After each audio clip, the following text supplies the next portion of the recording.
My name is Sylvia Liu. I've been working in the industry for like uh, eight, 7, 8 years, something like that, a couple of years. And currently, I'm an art director over at a small studio called Chromosphere. Um, Also, I haven't talked to like a lot of people in a while, so this might be kind of rough. um, but yeah, and then I feel like just doing like Zoom is kind of like awkward in general sometimes because it's like, everyone needs to be mute and stuff. So it's like silent. But but yeah, anyways. So yeah, so I've worked in the entertainment industry in like feature and TV animation, a little bit of video games, comics and stuff. Um and I'm going to talk a little bit about some of my process. Uh, so I'm going to start with like some of my like projects that I've done in the past. So I worked as a background painter on Mr. Peabody and Sherman TV show for DreamWorks TV a couple of years ago. Uh, And here is an image from a June. It's a short-lived commercial that we did at Chromosphere with the company Lyft and John Cars. And then also like a teaser or like a short teaser for a VR video game called Sprint Vector. And then just like some different images that I did for like in-house projects at Chromosphere. And then also, I helped art direct on Carmen Sandiego for Netflix. So like this is a really bad drawing of of like um uh this is kind of like an analogy or like a metaphor or something like that. So it's basically like me as like a little baby growing up into like who I am now as an artist.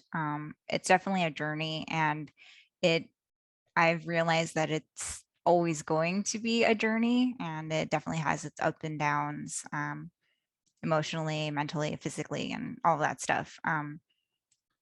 And Yeah, I think one of the most important things in my career was being adaptable and being flexible.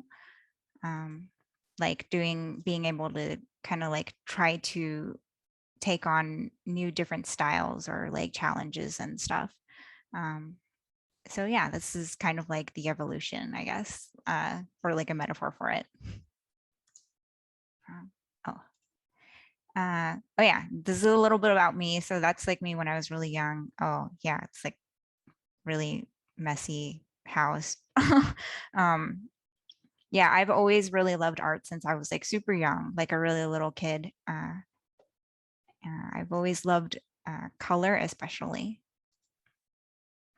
Um, so I think a really important thing uh, that's helped me in my career is trying to be very observant and really like look at the details in the thing that I'm trying to express or like convey. So, for example, here's some like flowers and or like different plants and stuff. And um, on the left, there's kind of like some studies that I did, like really quick studies, where it's just like sort of observing like the way that the branches kind of like connect and how they like branch out from each other, and like how they sort of form this like V shape, and like they branch out into more V's and like little V's and stuff like that. So like trying to find like motifs and patterns and um, just like themes that like help really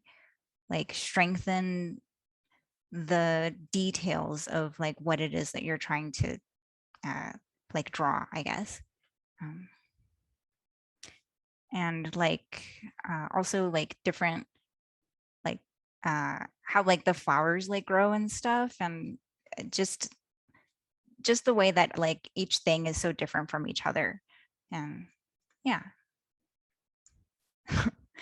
um, and then here are some like uh, different leaf examples, like how they're all leaves, but they can be extremely different down to like every detail.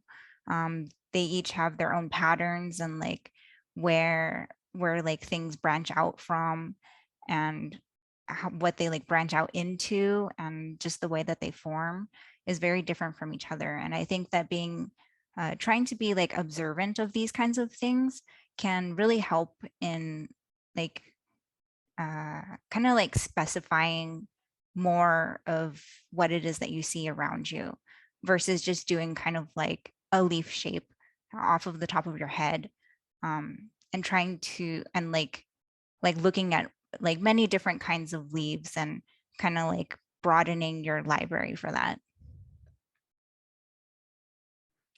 And then the same thing with like architecture and like just like cultures or like just different design or artists or thing like locations, environments, and anything from just around the world, how much they can really differ from each other. And like when you're kind of designing things, really doing your research and just like going into like the way that all of these buildings are kind of made out of the materials around them, and like how things just sort of form and they like feel right for the environment, and how there's like a reason for like why certain structures form the way that they do, and like how architecture kind of like also also sort of informs like the lifestyle of like people, and then their surroundings. Uh, so this is like a really simple boat drawing that I did, and this is a boat, like a sailboat that I did off of the top of my head without any kind of a reference. And then this is like a sailboat that I did afterwards, after going and doing more research and finding a specific type of a sailboat. Um, and just yeah, just like how looking at how things kind of uh, like how the one that I did off of the top of my head like really differs from the one that I did after I did more research. So the one on the right has like more kind of details that make it look more like it works or like it would turn, or like things would connect and stuff more. Can help make whatever it is that you're designing just sort of like more believable or more grounded and more specific. Um, and like things aren't just sort of like floating and stuff, or there's like a little more of like a rhyme or a reason to it, I guess. This is a storyboard from Mr. Peabody and Sherman TV show. Uh, and this was like a location that was set in China. And um, in Mr. Peabody and Sherman, we had to do like a ton of research because every location or every episode went to like a completely new location around the world and in like a different time period too. So we wanted to make sure that we were like more specific on those kinds of things. Um, so basically, as a background painter on Mr. Peabody and Sherman, uh, I would take a board panel, and uh, on that show was a little bit different. Our roles, like um, we we sort of did both layout and background painting at the same time. Whereas like some like TV show pipelines, traditionally they'll be separate. And then like you'll have like one layout person and then you'll have one background person. But for this show, basically as a background painter, I would take the rough storyboard and then really try to, and then sort of like do like a rough layout and then like do the background paint and stuff on top of it. Um, so pretty much like the design was like all up to the background painters. So yeah, and so before I would start any kind of like painting at all, I would do a ton of research and I would try to really find like the specific architectural details for like the area that I'm looking for or like the kind of mood that I'm trying to convey. And then like I would put together like a mood board or I would just have like a huge folder of like tons of reference um, for like color palette and just like architectural details and everything. So this is my super rough layout drawing on top of the board. Uh, I tried to incorporate like uh, more of those like different kinds of details in there. And then like trying to like balance out the shapes and stuff. And I don't like on Peabody at least, like uh, I really didn't do like really nice layouts or anything. Um, but yeah, and so then when I would go into the painting, I would have like I would always have Google up and I would be constantly looking at like everything that I'm drawing and going back to my reference always. So like if I was doing the lantern, I would just have Google up and just like be looking at as like like the kinds of lanterns that I'm trying to like go for and stuff. And um, same with just like every single plant or like every like type of thing, like the stone walkway or the doorway or like some of the signage and the details on the roof and stuff like that. I wanted to make sure that it was like more sort of like I guess that it sort of made sense for where it was being like where the location was at and stuff. And yeah, and then uh, we would throw like a bunch of like fun textures and stuff on Peabody. So that was kind of a huge thing. And yeah, so this is the final painting for that. And oh, so these are just some like random photos that I've taken. And um, color is like a really huge part of my career. I really love color and like playing with a lot of different color palettes, like of all kinds of genres, and sort of like trying to find different ways to like express like what color means in every scene or and stuff like that, and trying to use color to be just to like I guess like to convey like different messages and stuff. Um, and sometimes like we've been socialized to have really strong associations to color, such as like the sky is blue and the sun is yellow or grass is always green kind of thing. And I believe that color can be anything that we like. And I think there's like no right or wrongs, and that we can sort of play with color and like try to give like color our own meaning and stuff. Um, yeah, and so this is like so like for that curtain, it's like it looks like it's like all brown kind of color. But when you zoom in on it and you like really like kind of blow it up, you can see that there's actually like a lot of variation within the browns, and they go from like warm to cool to like dark to light. And on Peabody, it was kind of important that we tried to we kind of really wanted to like make that very like apparent and vibrant. So there's a lot of like textural color and hue variation in the shapes. And so this is like a really gray, like muddy looking kind of photo. But so yeah, this photo looks very gray. But when you turn up the saturation like 50%, then you can see that there's like actually some color in it.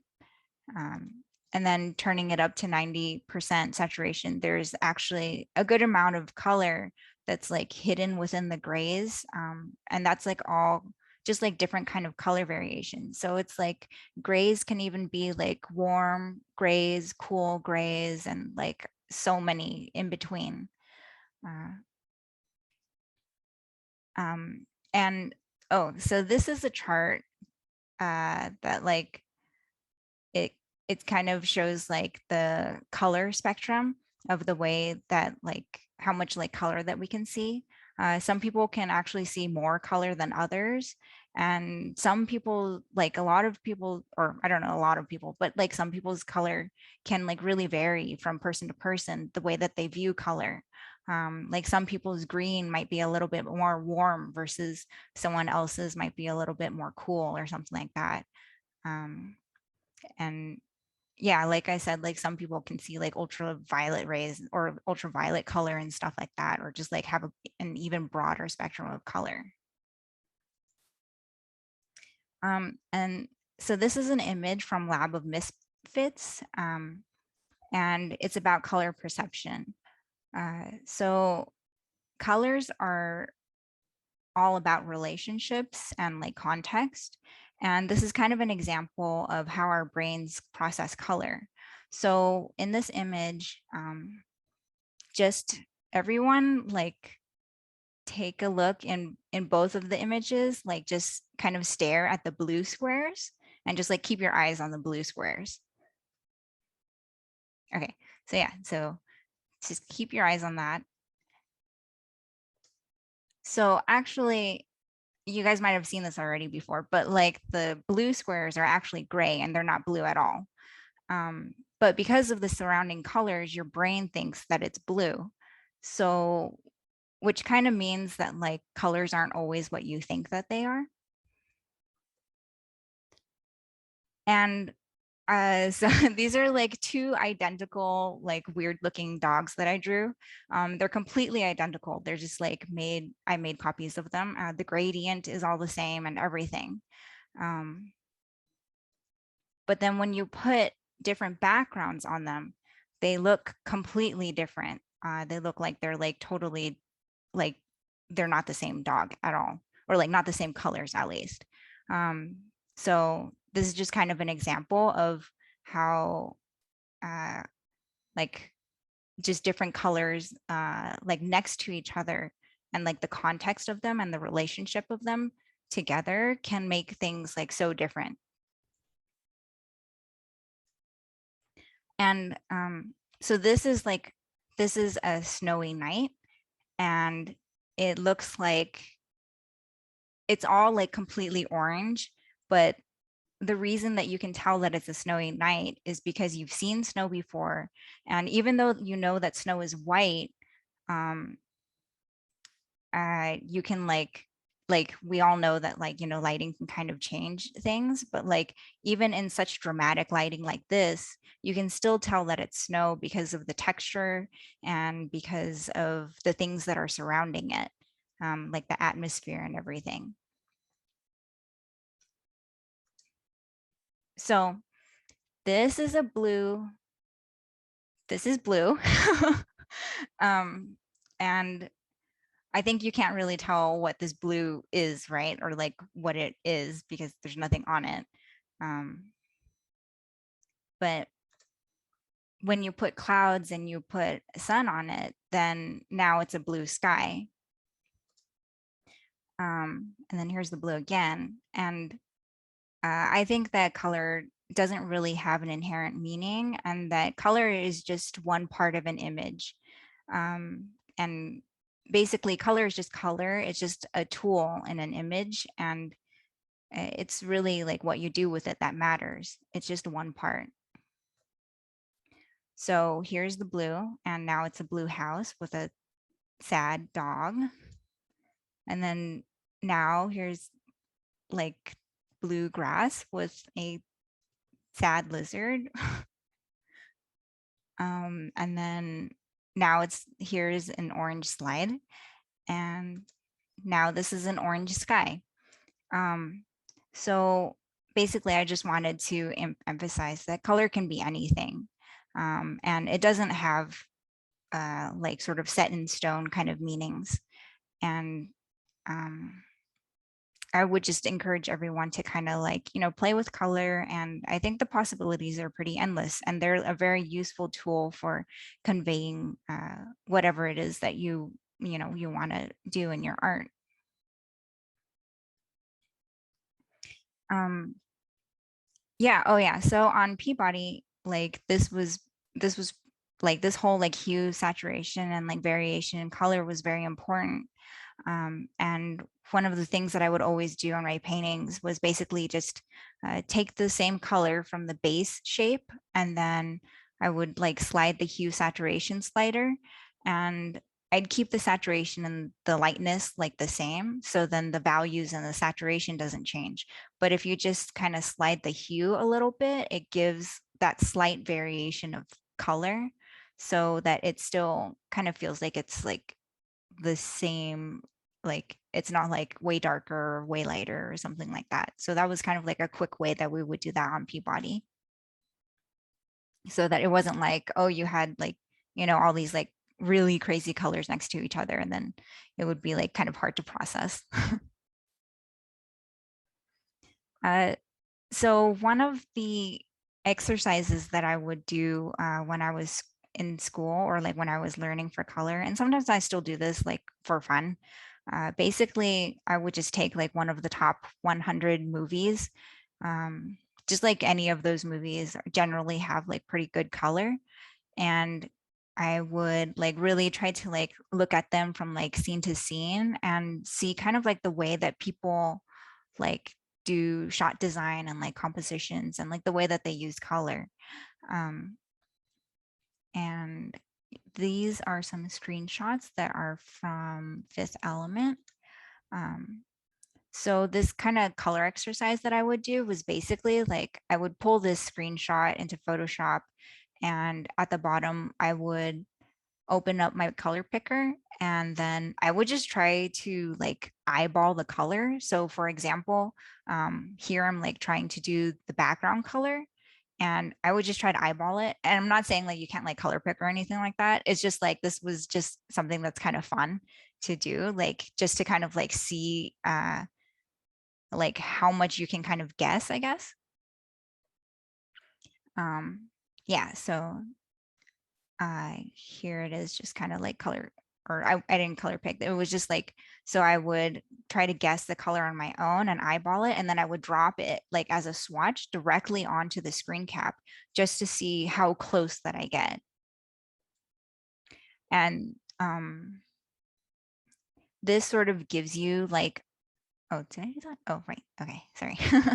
um, and this sort of gives you like a little bit of like a visual cue, just like so that you can kind of compare like how close you were and like seeing the color, I guess. Um, yeah, that was just like something fun that you could do, and you can just do it like super simple. Uh, okay, so like for background painting, uh, I when I was first background painting, it was like super confusing for me. It because like when you're doing a scene, and when you're doing like when you're doing both design and painting at the same time, uh, a scene is basically like it's so many things all in one. So it's like design, and then values, and lighting, and color, and like maybe texture or composition, like all at the same time. So when I first painted, I was like, I was definitely struggling with it, and because it's so many things to think about at once. But uh, I took this one class that was really helpful with Shadi Safadi, and he kind of taught us this method, which I use to this day on like all of my paintings. Basically, he taught us to like compartmentalize our thinking and just break each step down one by one. Uh, so this is like a photo that I took outside, and I'm gonna break this down really roughly. So like first, like the first step is kind of like, to like observe what it is that you are trying to paint or trying to design or draw, and then sort of like looking at like how is the composition, where is your eye going, and like where do you want to like lead it and stuff, and what kind of like the big shapes are, um, and then um, and then for like uh, and then I would just like, as soon as I start painting, the first step would basically be to just only design my shapes. So I would design my shapes like from back to front, and I only focused on the like on the silhouettes and uh, just the shape of like the just the design basically of the shapes. I didn't think about value. I didn't think about color or lighting or anything like that. For this first step, it's only about design. And then I would just like continue to like layer things from front to back. I mean, from back to front. And I definitely use like my layers in Photoshop.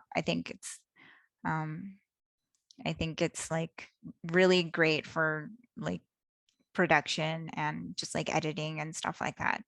Uh, and then after I've laid down all of my shapes, then I would focus only on my values, and I would start to adjust my values. So here's my layers all adjusted. And then once my values are done, then I would just go into color. And at that point, I would focus only on the color. And uh, I would just do that easily by like using a color balance and just kind of uh, like um, adjusting like every shape and stuff. And then there's the color. And then once I'm done with the color phase, then I would like light it and stuff. Um, like lighting and like detailing would be pretty much like the end, like the last phase. And yeah, I like wouldn't like zoom into my painting really until pretty much this stage. Uh, so yeah, I would have it like kind of like zoomed out just so, because like I think that seeing the big picture is like very helpful for the process. Um, so yeah, this is like a really rough painting, but it's just like an example of this is like the process that I use like every day for background painting. It's just kind of like separating each thing. So then like you're not trying to think of everything all at once, because it can be very overwhelming, I think. Um, okay, so a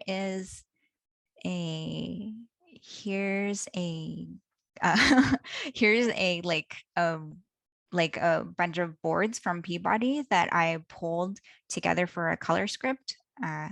So on Peabody, color scripts were super important. And then at Chromosphere, we still do like a lot of color scripts, especially like on Carmen, it was the same thing. We basically you pull kind of like, or I would pull like the important moments from a storyboard, and uh, try to like kind of think about like what are the moments that will be like different from each other, or like different kinds of moods or lighting or anything like that, for like story. And uh, so this was an episode that was like set in Africa, and um, uh, here I'm also using the same method where like the all I did for this color for this stage was only blocking in my values, and like and my like shape design and stuff. And then here's some of like my reference that I used for like the color and the lighting. And then this is the final color script. It's pretty simple, but it really helps to convey the like the work that needs to be done for like the rest of the team for that episode. So then it's helpful for like everyone to kind of like see what generally like the goal is. And we used like really limited palettes on Peabody. So like the red is all of the same red. except there's just different amounts of it. So like in some of the scenes earlier, there's like barely any red. And then as the scene kind of progresses, it becomes like more and more red in like the real more like intense kind of moments. And then um later on, like when it becomes like a bit more like of like a creepier kind of moment, it becomes like more green. And there's only like a few colors in here. It's really just about like the different amounts of colors that are used in every scene that kind of progresses throughout the episode. And this is just like this was a color script on Peabody also. It was like a Edgar Allan Poe episode, and we went for kind of like a old like fairy tale kind of like illustrations and stuff. This is a background that's from June, the Lyft commercial. And this was like a really different style from Peabody. And we did this afterwards at Chromosphere. It's very like geometric and a very perspective heavy and a lot more like clean shapes and kind of like grid like shapes and stuff.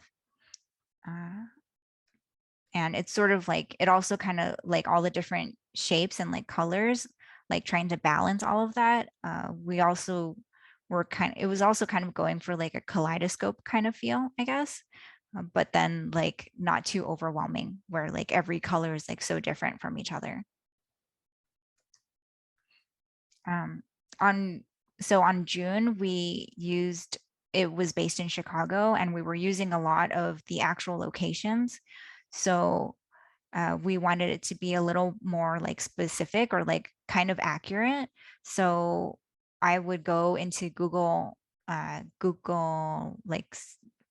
Maps and like kind of check out the location and like go through it and just like make sure I like have a better understanding of what it is that I'm designing, so that it made you so that like it it felt like it was actually that location.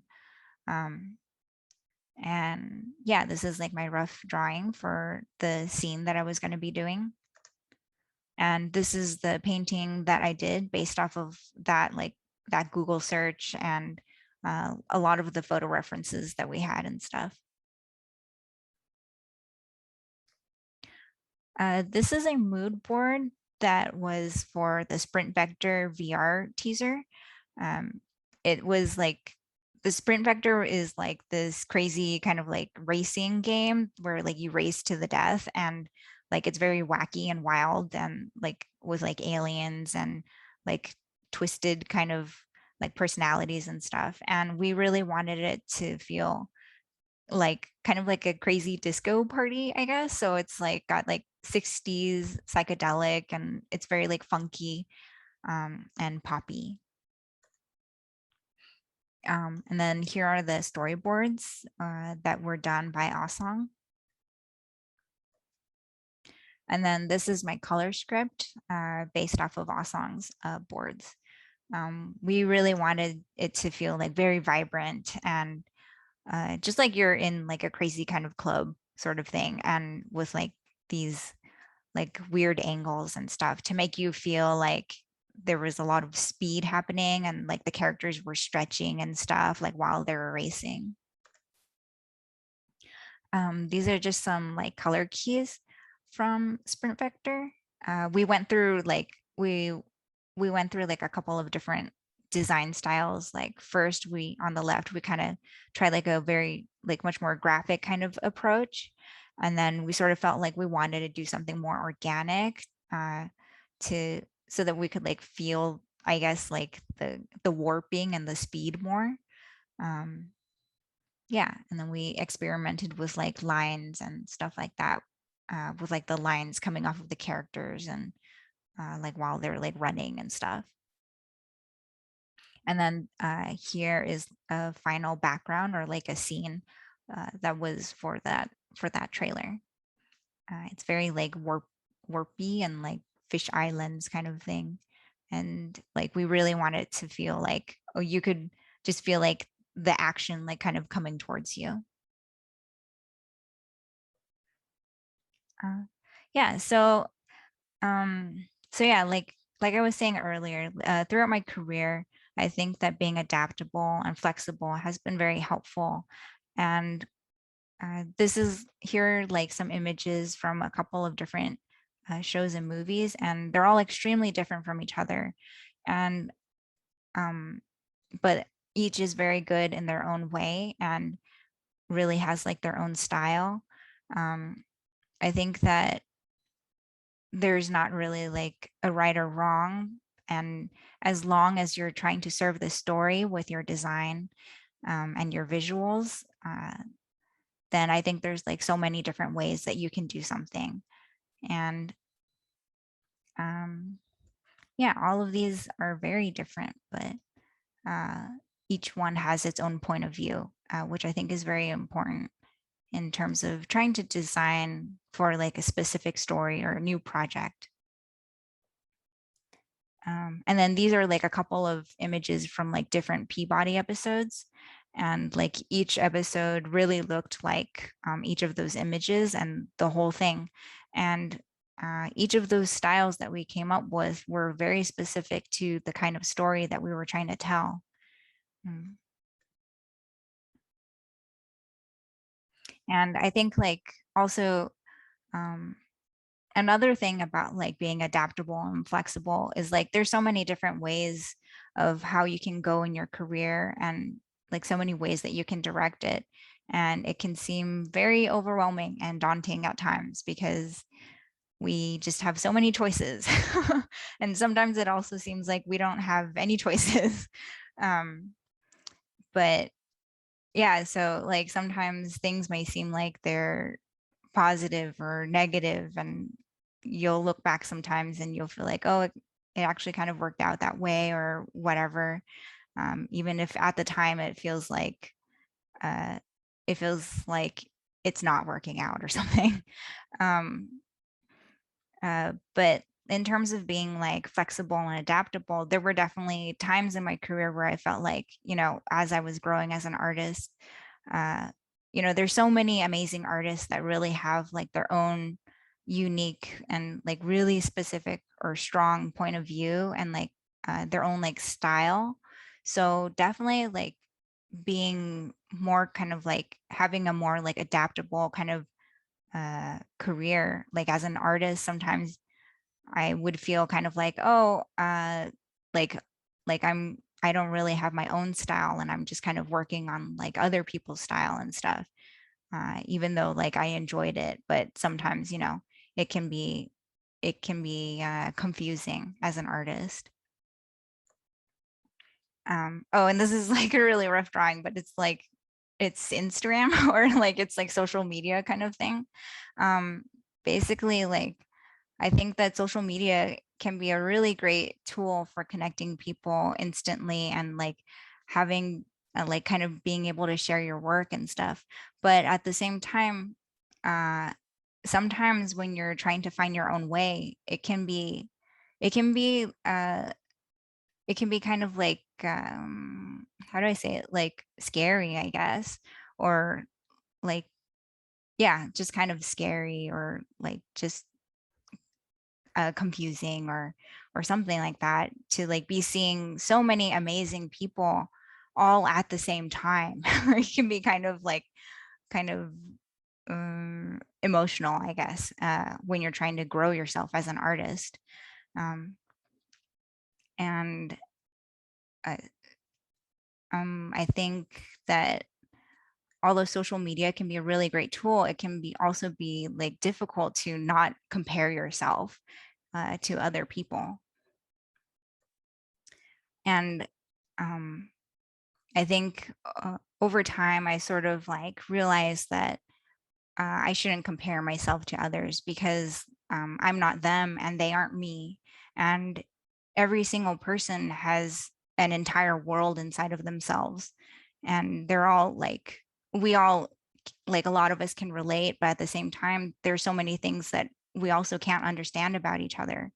And we all have our own paths. And um, I think that uh, I think I've kind of learned for myself that like it's better to kind of, or like more helpful to sort of like focus on like where you're at and what you have, and do the best with what you like, do the best you can with what you have and like where you're at basically.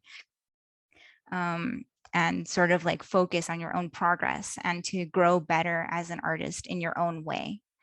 um and I think it's really great to like learn from others and like see like all the different ways that you can go in life with your career and everything.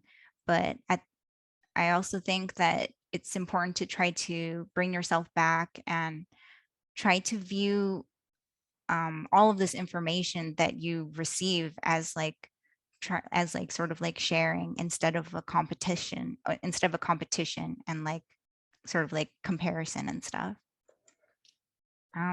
Because in the end, like every single one of us is different.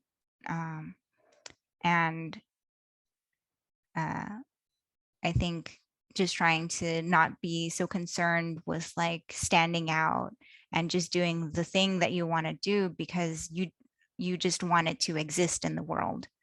And try to remember that the fact that your work pretty much comes from you is always progress, no matter what, even if it seems like it's negative or positive or whatever. It's always like a step forward, and that whatever it is that you make is like unique, just because of the fact that it comes from you. We're basically all like kind of like processing machines or something like that. We're like processors, and like everything that comes from us is sort of like a some sort of an expression of ourselves. uh so these are some images from like just like different things that have inspired me throughout my life. I definitely have like a ton of different inspirations, but like I like for myself, I think that I sort of enjoy being flexible. I think because I enjoyed like so many different things. I really love like the challenge of like trying to do like a new style or like a different technique. Um, and yeah, I like things from like anime to like realism to surrealism, or like just super cute things and minimalist things and stuff like that. Yeah, and this is some of my personal like recent kind of work. I don't really get to do a lot of like personal work, but this is just some of the stuff that I've liked, that I or that I still like, that I've done. Oh, sorry. And then this is a really short like little thing that we did at Chromosphere for one of the seasons.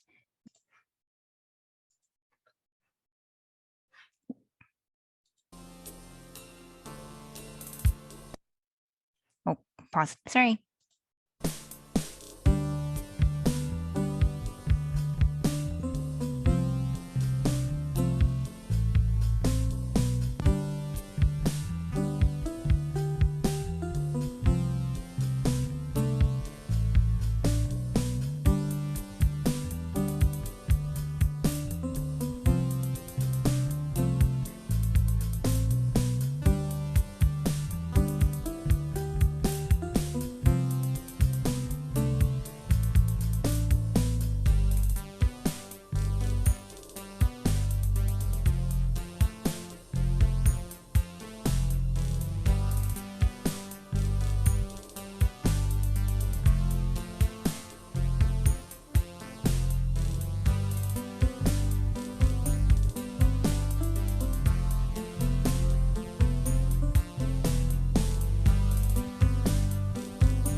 Yeah, so that was a small thing that we, oh, excuse me, that we did at Chromosphere.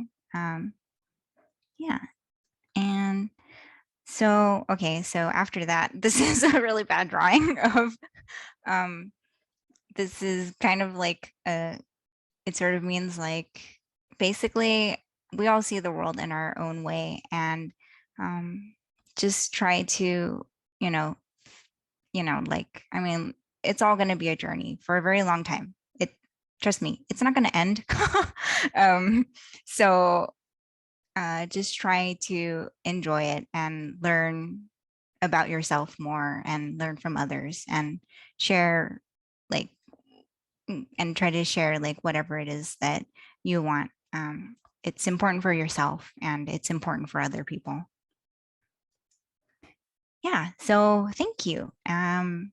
There's my info if anyone wants to reach out or anything like that.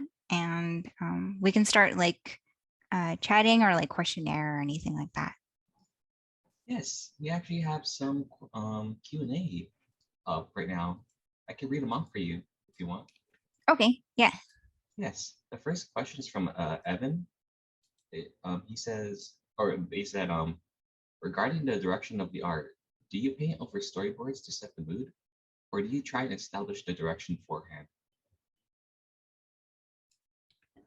Do I paint over a storyboard or do I establish the mood beforehand? Um, so I think so, like, generally when I see like whatever my task is in front of me, so like if I see the storyboard and stuff, I would usually before I start painting or like putting anything down, I like do like a ton of research and just like kind of think about what the mood is. Sometimes you definitely have to like kind of fiddle with it like along the way, but I usually have like some kind of a like at least a vague idea before going into painting. Cool. Here's another question. Uh, Considering the mood reestablishing you have to do in your work, would you say you're making hundreds of layers to readjust the tones slash colors by hue? Um, Hundreds of layers to like kind of like a lot of like tons of adjustment layers, or like do I just have like hundreds of layers in my file? Oh, both? Okay. So yeah, there are times where I will have like a lot of layers in a file. Not kind of like, not like, oh, every stroke is kind of a layer kind of thing, but more like sometimes like for me, I like to have everything to be easily editable and like pretty flexible in my file.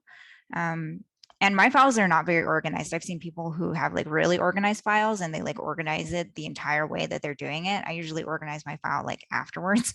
Um, and then I kind of like control click on all of my layers in order to find them.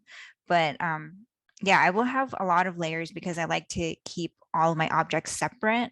Uh, because like sometimes I'm like, oh, this like this pattern on the vase or something is kind of like standing out like way too much and I need to like lower it down. So I want it to be like editable like all the way through the process. There's a lot of times like when you're working in production where like you'll get like a ton of notes and you want to be able to change those things like really quickly. So having the layers like separate throughout is really it's really helpful. And then the oh, and then lots of hue adjustment layers. Normally not really, uh, because usually like for I usually like I know like some people who will have a lot of who work that way though with like a lot of adjustment layers on top of the objects. So I guess it kind of like it sort of depends, like everyone kind of works differently and it works for them. Um, and like it works okay for their production and stuff. For me personally, I change the color of each object directly. And sometimes I'll use like adjustment layers on top of like a whole group or something like that, just because like, oh, it's like later in the process and then people are asking for like some kind of a change, like, oh, can we have this thing be more blue or something like that? So then I will just like, instead of having to adjust like all of my layers, I'll just group them and then I'll just put like adjustment layer on top. So it sort of depends on the situation. That's interesting. Cool. Oh yeah, some studios look down on adjustment layers because it throws off people later in the pipeline. Yeah, that's true. So yeah, definitely it depends on the process.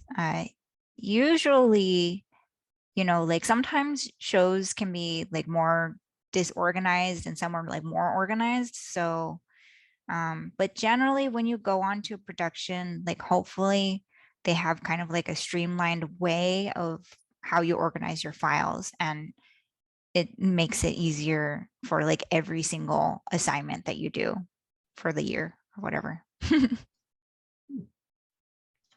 Here's another question. How did you, oh, sorry, how did you get you art to be noticed when you entered into the industry? And how did you build your way up into the role of art director? Oh, you know, when I first went into the industry, I think it was like almost like 9 years ago or something like that. And it was really different back then.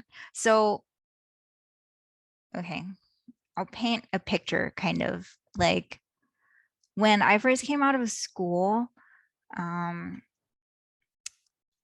we were using Blogspot, and that was kind of like the beginning of Blogspot.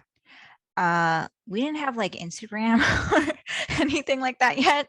Um, and yeah, we didn't have Tumblr yet either. We were just using Blogspot, and it was like not a very it wasn't a very good, it's not like as efficient as the social media tools are now, where like you can just like share something and like it will just like it can like just keep going through people, or like it's so easily shareable.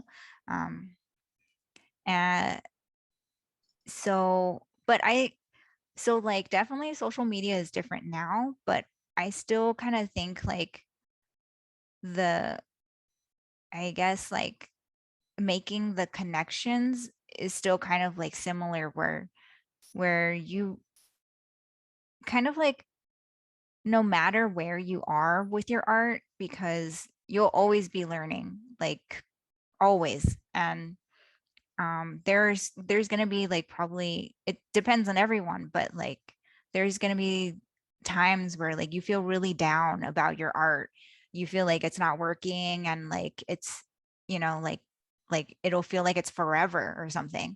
uh and I think that no matter where you are, like it's so important to try to reach out to people.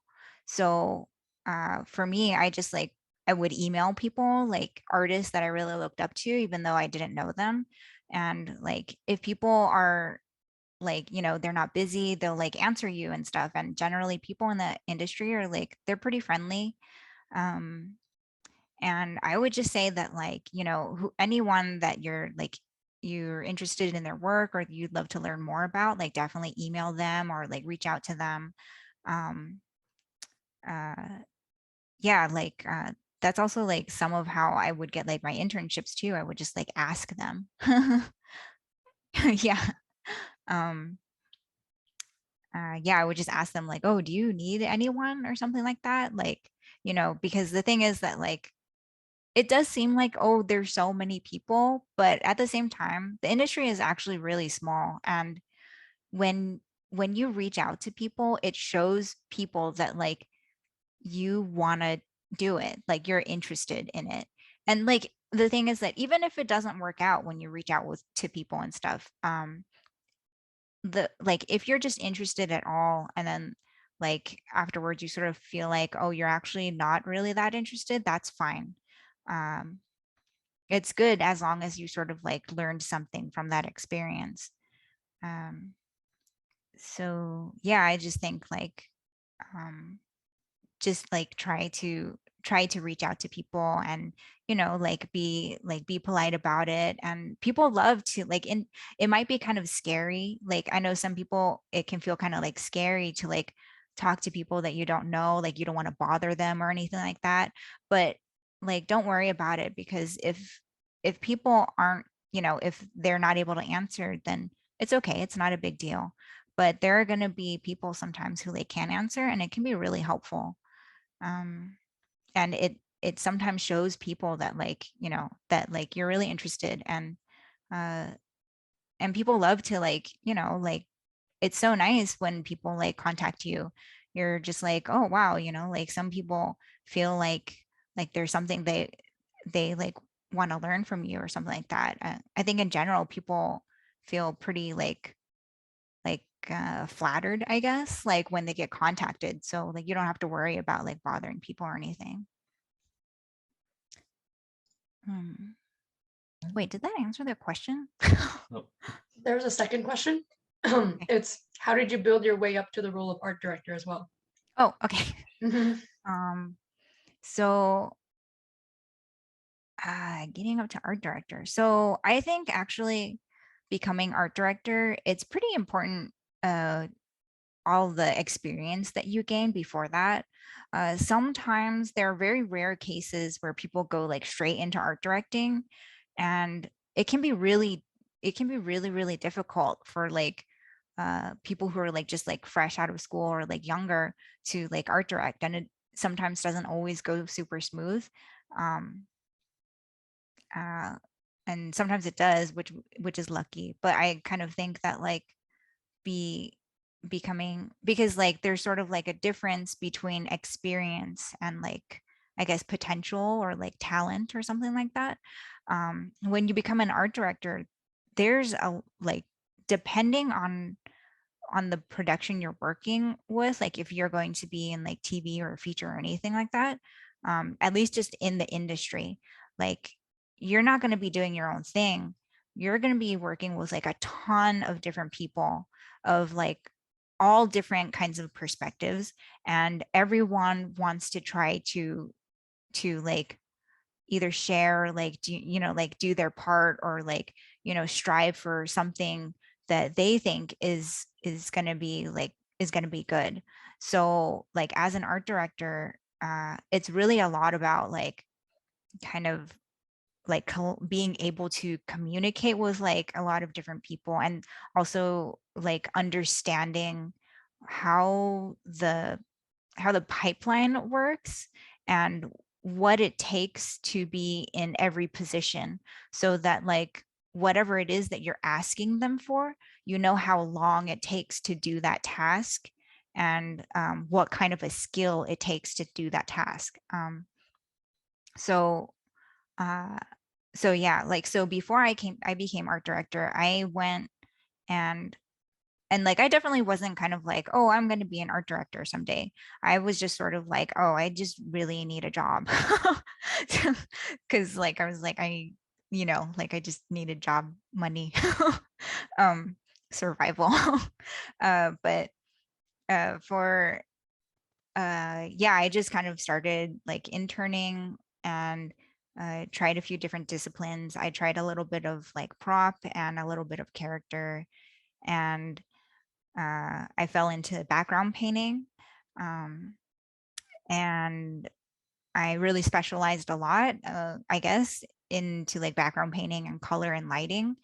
And um, yeah, and sort of like gained a lot of experience from sort of going through a few different productions first, at like a couple of like at like a few different studios, because like each production is also super different from each other. Like what may work in one production may like completely not work for another one, and then the crew is completely different too, so the dynamic is different and the way that you communicate becomes different. So like having that experience of going from one studio to a different studio, or even going from one project within the same studio to another project, it can it gives you like a ton of like just experience in production, which I think is like super helpful when you first start art directing. because like, I mean, even when I first started art directing, I sort of felt kind of like, I was like, oh, I actually get to like, because like Kevin Dart was my art director for like a little bit on, or like while I was at DreamWorks, and like he's got like such a like amazing, he really knows what he wants and everything, and he's like kind of built his career being successful at like what he does, and people go to him for that. And I like, so when I got to be art director after that, I kind of thought like, oh, I get to like really do like, what I want to do. But what I didn't know was that like you try to just do what you want to do within uh the kind of like limitations that it is, or not limitations, but like trying to like collaborate with like everyone else, because you'll be like answering to like executives and like your showrunner and um storyboard artists or anything like that. um yeah, and I think like that's actually something that Kevin went through, and that's not something that I like really knew until I experienced it for myself. So that was like a huge learning curve to kind of like uh I sort of like just to try to take in all of the different kinds of feedback and like find like try to find what it is that I enjoyed about it, and like the back and forth with like bosses and stuff, and then also trying to like distribute that to the rest of the team. I don't know if that made any sense. But yeah, I think, did that answer that question? Yes. Okay. Yes. Okay. Let's see. Here's another question. What do you do to not get over to like, sorry. What do you do to not get overwhelmed or even stuck in the loop with what you do in your art for both career and personal sake, from when you began and to now? Oh, you know, I don't know. I feel like, um, honestly, I think I'm 31 now, and like I think if someone had like asked me that question a couple of years ago, I would have thought that I knew the answer to that. But actually, as you get older, you kind of realize how little you know, and that like the younger that you were, how much you felt like you knew. So I have to say that like you definitely will keep going, like I remember when I was in school and when I was younger, like how much of a roller coaster it would feel, and like so many things you're trying to absorb. And then after a few years, you go through this thing of like processing it all and trying to find your own way. Um, and then you go through this thing where you're just like, oh, there is kind of like my own way, but you like still keep going through. I don't know how long, but like how long it'll be, but like you keep going through life and you're just like, oh, I'm I got it. I'm still trying to find my way. And I don't know. I think you just kind of keep trying different things and stuff. Um, I guess like some wait, can you repeat that question one more time? Oh yes, sorry. What do you do to not get overwhelmed or even stuck in a loop with what you do in your art for both career and personal sake, from when you began and to now? Oh, okay. Um, yeah, so I mean, I was just going through that like recently, like with my artwork and my career. I was just like, oh, what am I doing with my life? So, uh, um, I think like at every time, every point that I try that, or every point that that happens, sometimes it can be like daily that you like go through your ups and downs, and sometimes there's like huge ups and downs. But like I just try to uh I think right now I try to really focus at what is in front of me, because honestly I think that I feel like a lot of my a lot of my like fears and stuff, or kind of like feeling overwhelmed, comes from, because like as humans we have such a we have such imagination. We can see the past and the present and the future all at the same time inside of our minds, and everyone's version of that is different. And being able to see the future in your mind, or what you think is the future in your mind while you're in the present, can be so overwhelming. So because it's just like, it just seems like, because you have no idea, there's absolutely like no idea, you don't know what's going to happen ever. And I mean, you kind of just have to try to remember that like you have no idea, and that's okay. It makes life interesting, because it would be boring if you knew, right? We wouldn't be what we were. Um, and I just try to remember to just focus on my day, and just focus on the thing that's in front of me. Uh, and I guess like being like in the present kind of thing, and not sort of like, uh, it's good to plan and stuff like that, but not like go too far into the future in my mind, and like think too much on things that I can't do anything about. Literally cannot like touch, or, you know, um, or like, I don't know, like affect in any way. Um, and trying to think, what else is there? Oh, I guess like also like my friend was telling me the other day that like she was talking to her dad, who's like almost 70 now, or like 78 or something like that. That's a really big difference, but like he's like 70, I think. And he was like, he was just saying that like he remembers that when he was younger, that how everything felt so overwhelming, and like he would stress about like so many different things. And that um after a while, as he got older, because like there's so, because you have like your whole life in front of you, so it just feels like, oh my god, there's so many directions that I could go, and like with my career, or whatever it is. So um so it can seem like it's, so it can be like really stressful like thinking about that. um and he was just saying that like as he got older, like life became like so much more simple, and uh I guess like less stressful, but at the same time that's also like different for everyone. um I don't actually, that was not uh I don't know if that story really explained anything. um but I thought it was kind of nice when she was telling me. I was like, oh, okay, that's nice. um, yeah, basically I just try to focus on what is in front of me now, pretty much try to do that. Yeah, that's all I can think of right now for that, for the answer to that question. That sounds good. It's like you're very much like a living in the moment type of person based on the response. Yes, try to be like, not really, but like I just try.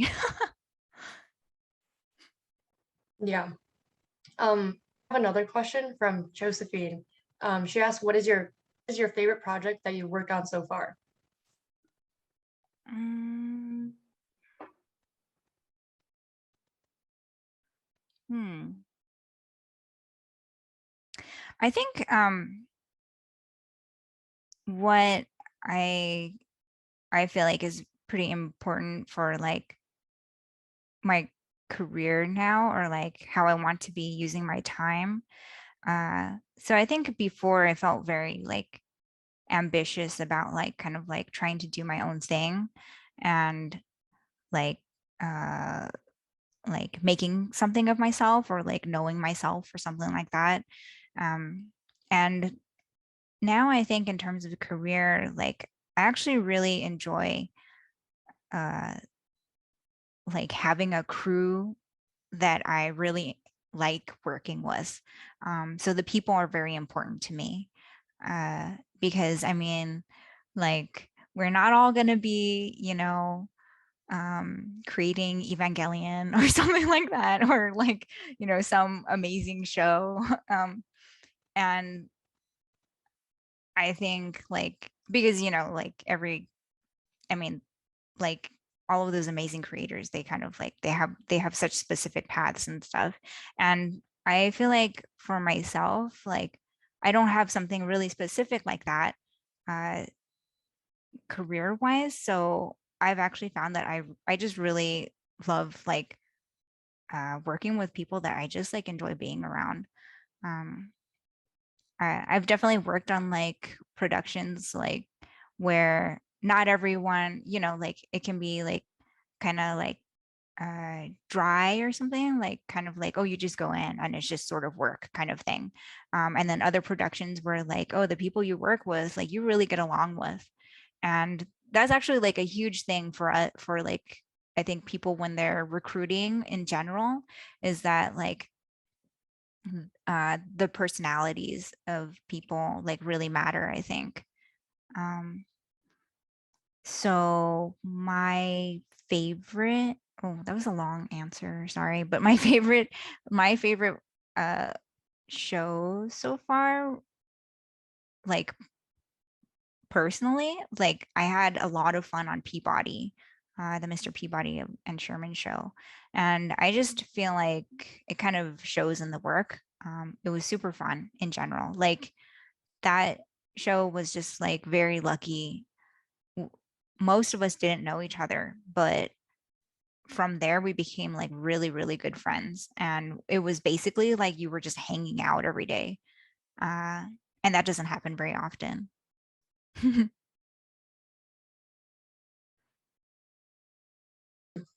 In a similar vein, do you think working on Peabody helped you for Carmen? Because like I know you were going through your Peabody examples and you did a lot of research for the locations there. Do you think that like helped you because Carmen is in a similar like pattern where they go to like a different location every episode? Do you think your experience on Peabody helped you on Carmen? Oh yeah, it definitely did. It helped. Yeah, it definitely was a good starting point. But Carmen was a really intense production. Um, yeah, because it was a lot more detailed, and the style was a little more realistic and more just a little more like less loose than Peabody was. So, and we were still going from location to location every episode. That production definitely needed some adjustment in terms of like the scheduling and timing. Uh, it was kind of a hard production for some people. Mm, but I mean, we all learned a lot from it. But like the first few months, it was a lot of growing pains. Sometimes it can be like that.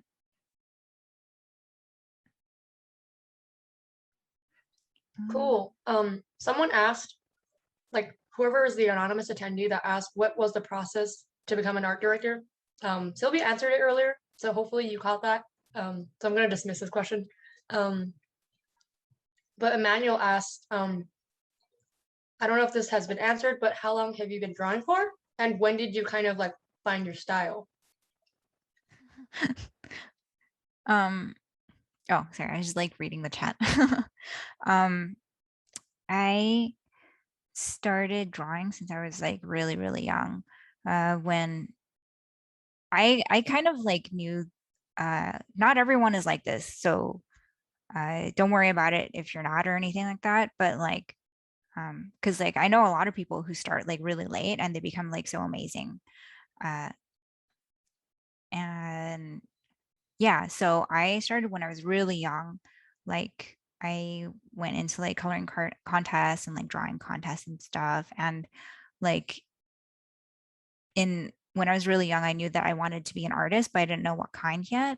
And um, when I was in middle school, I I was already so sure that I wanted to be an artist up until that point. So in middle school, I looked up all of the art schools that I wanted to go to, like all of the art colleges, and then I found all of their requirements. And like I wouldn't recommend this, but I knew the minimum from because of that, I knew what the minimum requirements were for like math and science and history and stuff. So like when I went into high school, I did the bare minimum for all of those other subjects. And then I just like focused on my portfolio only. But like I wouldn't recommend that because I feel like I probably could have learned more stuff. Mm, yeah. But yeah, I wanted to be an artist since I was pretty young, and uh I like a lot of different stuff. So when I found, did you say when I found my style or when how I like got into animation? The question is, when did you find your style? Kind of a hard Oh, question, I know. oh yeah.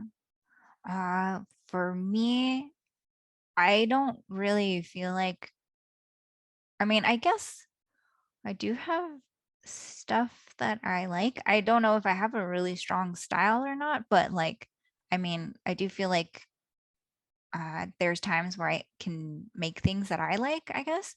Um, so I guess when I found my style was maybe like when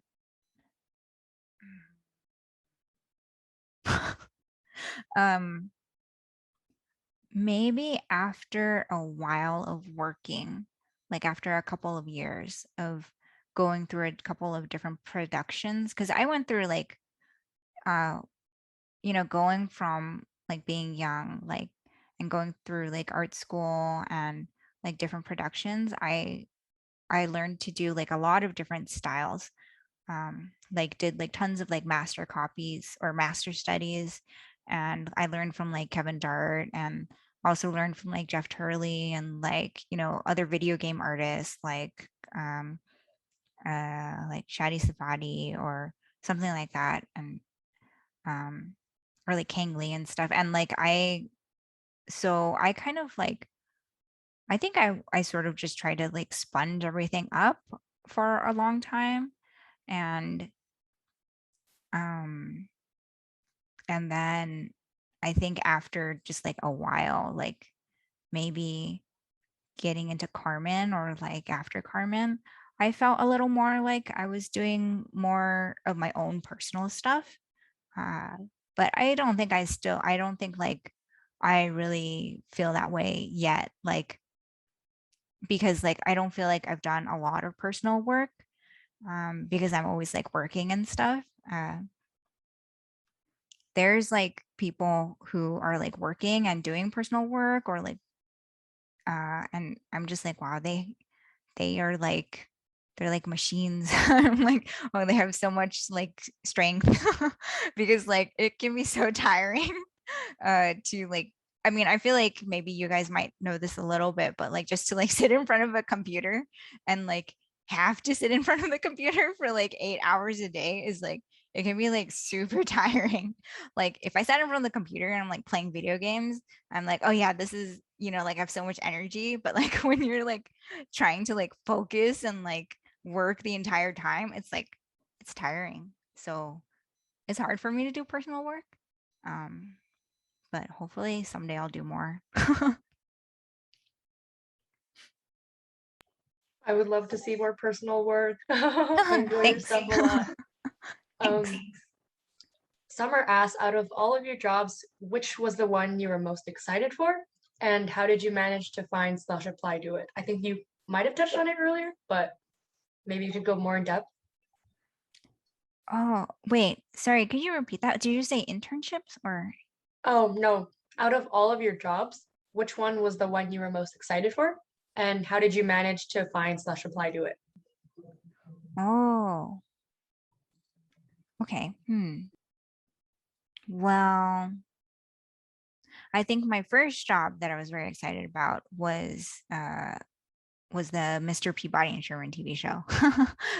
um, and I got into that because I knew Keiko and I were both at Nickelodeon at the time, and she was on Breadwinners, which was like super different from like what she's doing now, and like I was just sort of like freelancing and on like a couple of different doing like a couple of different shows when I was at Nickelodeon, and I met Keiko there, and through her, she knew Chris Mitchell, who owns Q Pop, and he was also the character supervisor on Peabody, and it was like just starting up, and then basically like we kind of like we sort of like contacted them, and um, they were looking for people, so they gave us a test because at the time both of our work looked super different from what Peabody is.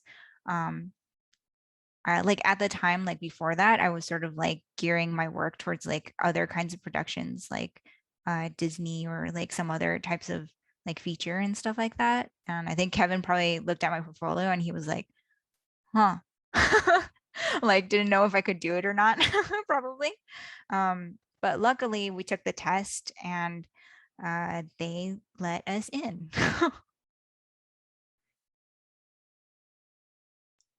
That's so cool. Oh my gosh. Yeah. um, Another anonymous attendee asks, do you get creative block when working on projects? How do you deal with it if you do? um, I I definitely would get creative blocks before, like more. Uh, like when I first started on Peabody, even though like I I was able to like pass the test and get onto the show, I think like my first assignment, I sort of like froze on it. I don't know. I think like I was probably like, oh man, like I like, is this right? Like, I don't know if this is right. And like, I think it took me like I didn't show Kevin that assignment for like a while, and uh and like I should have, but luckily they were kind of like relaxed. But I definitely froze on that, and then he was like, where is it? And then um like finally I was just like, oh, okay, I should just show this to him. And yeah, and like after that it was okay. I think I like it was just kind of like cold feet at the very beginning. um and uh nowadays, like I've kind of been on a lot of different productions now, because it's been like 9 years or something, or 8 years, I don't know. And so I've gone through like a lot of different productions. Some, like some were crazier and some were like super smooth. So I feel like now, after having all the experience, like in general, I don't get too much creative block in terms of like when I'm doing like work. So that's like okay. But that doesn't mean that like it's always gonna go well. Like uh, you know, Kevin and I, or like the other art directors or something, will pitch what we think would be cool for the project, but that doesn't mean that the client is always going to like it. So we've definitely gotten like, rejections and stuff. Um, but yeah, like I think before I definitely went through like a lot of art blocks and stuff. Um, and how to get through it. I mean, I would say like probably like doing a lot of research like makes me feel more comfortable. Oh, excuse me. And then like just like kind of trying to keep open and like talk to the people around you, and like getting feedback like back and forth. It doesn't mean that you necessarily need to like take it, but it's good to see like what other people's point of view is on it. It's like always helpful.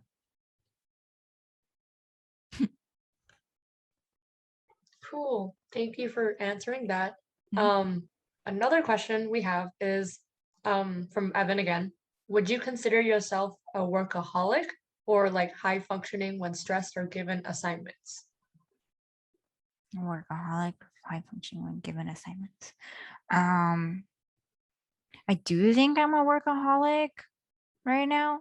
Like I don't want to be, but then uh I have so like I think part of the reason why I work so much is because like I grew up like really low income.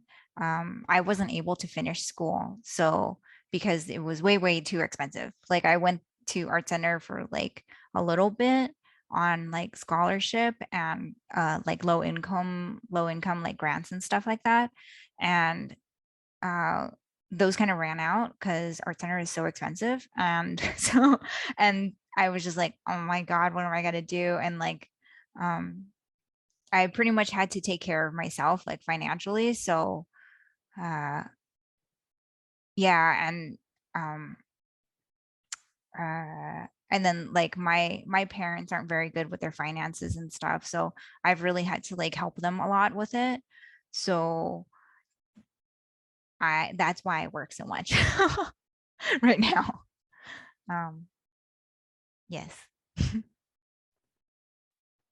I hope you can take a break. I know that like it's really hard to, but Oh, you're thanks. still you're still young.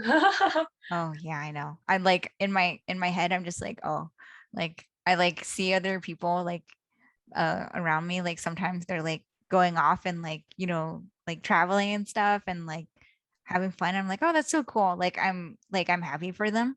And then I just have to like in order to not get too hung up on it, I have to just be like, okay, just work now and then I'll have fun later because sometimes in life like uh the thing is that like having fun would be really nice, but at the same time this goal that I have is more important to me than having fun right now.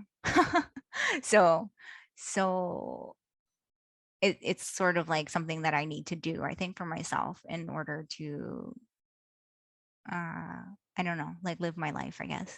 So then generally like I feel okay about my situation. I used to feel extremely saddened by it that I couldn't go and have fun and stuff. But I sort of realized that like this is actually extremely important to me. And yeah, just trying to like work hard now and like sort of like set some things up to help my family and then I try to enjoy the little things that I can. That's such a respectable take. And I know a lot of people, or like a lot of people in the comments are like thanking you for sharing these types of things, being open about growing up and like your art journey. Oh, yeah. I think Yeah. it's thanks for inviting me. It's really nice that like people are like interested in stuff. Hopefully it's like helpful. Yeah, no, of course. Earlier when you were like, oh, like when people reach out, it's like flattering. I was like, oh, I hope you are flattered. Oh yeah, definitely. I'm like, oh, it's so like I mean, I'm not like that. I'm not like a really good speaker. I'm pretty sure I said like a ton of times. Uh but yeah. Oh, also one more thing I guess I wanted to mention was that like, you know, there's a lot of times like as you're growing up, a lot of people will tell you kind of like what their way is and stuff like that. And that's cool. Like it's good to like sort of like learn different people's point of views and stuff. Um and just kind of like filter it through yourself. But like there were a lot of times when like at art center for example at the time at least people would like they you know this is just sort of like good I think like a good method in school. I'm sure sometimes it can be very frustrating like when you're in school you sort of feel like oh they're like this other way could be better or like something like that. But like at the time art center a lot of the teachers were really like kind of like adamant about like the way that you had to be confident and like how you needed to present yourself and like there was a very specific style of the way that you should speak, or the way that, like, just like what a confident person looks like. And I just kind of want to emphasize that, like, you don't really need to like be a certain type of like present yourself in a certain way in order to be confident and to like know what you're talking about, um and to show that you know what you're talking about. Like in general I kind of speak kind of like like I don't know, I guess like I probably not, my speaking style is probably not like what uh people would normally think of as like a confident speaker or something like that. But in my day-to-day job, um people can tell, I guess, that, like, you just try to like, as long as you know what you're talking about, or like you try to know and you try to be open and stuff, right? I think it's important and people can see that. So you don't need to like try to be a certain kind of confident, I guess. Thank you for that. I think that would help reassure a lot of people, since um, a lot of artists tend to be kind of introverted. So I think it's reassuring that's like, oh, you don't have to act a certain way to like succeed or get a Yeah. job. Yeah. Yeah, definitely. Hmm. Especially like, I mean, for example, Jasmine Lai, she's one of my coworkers and she's like super soft spoken. But she really knows what she's talking about. And, people listen to her, even if she's like very quiet and stuff like that.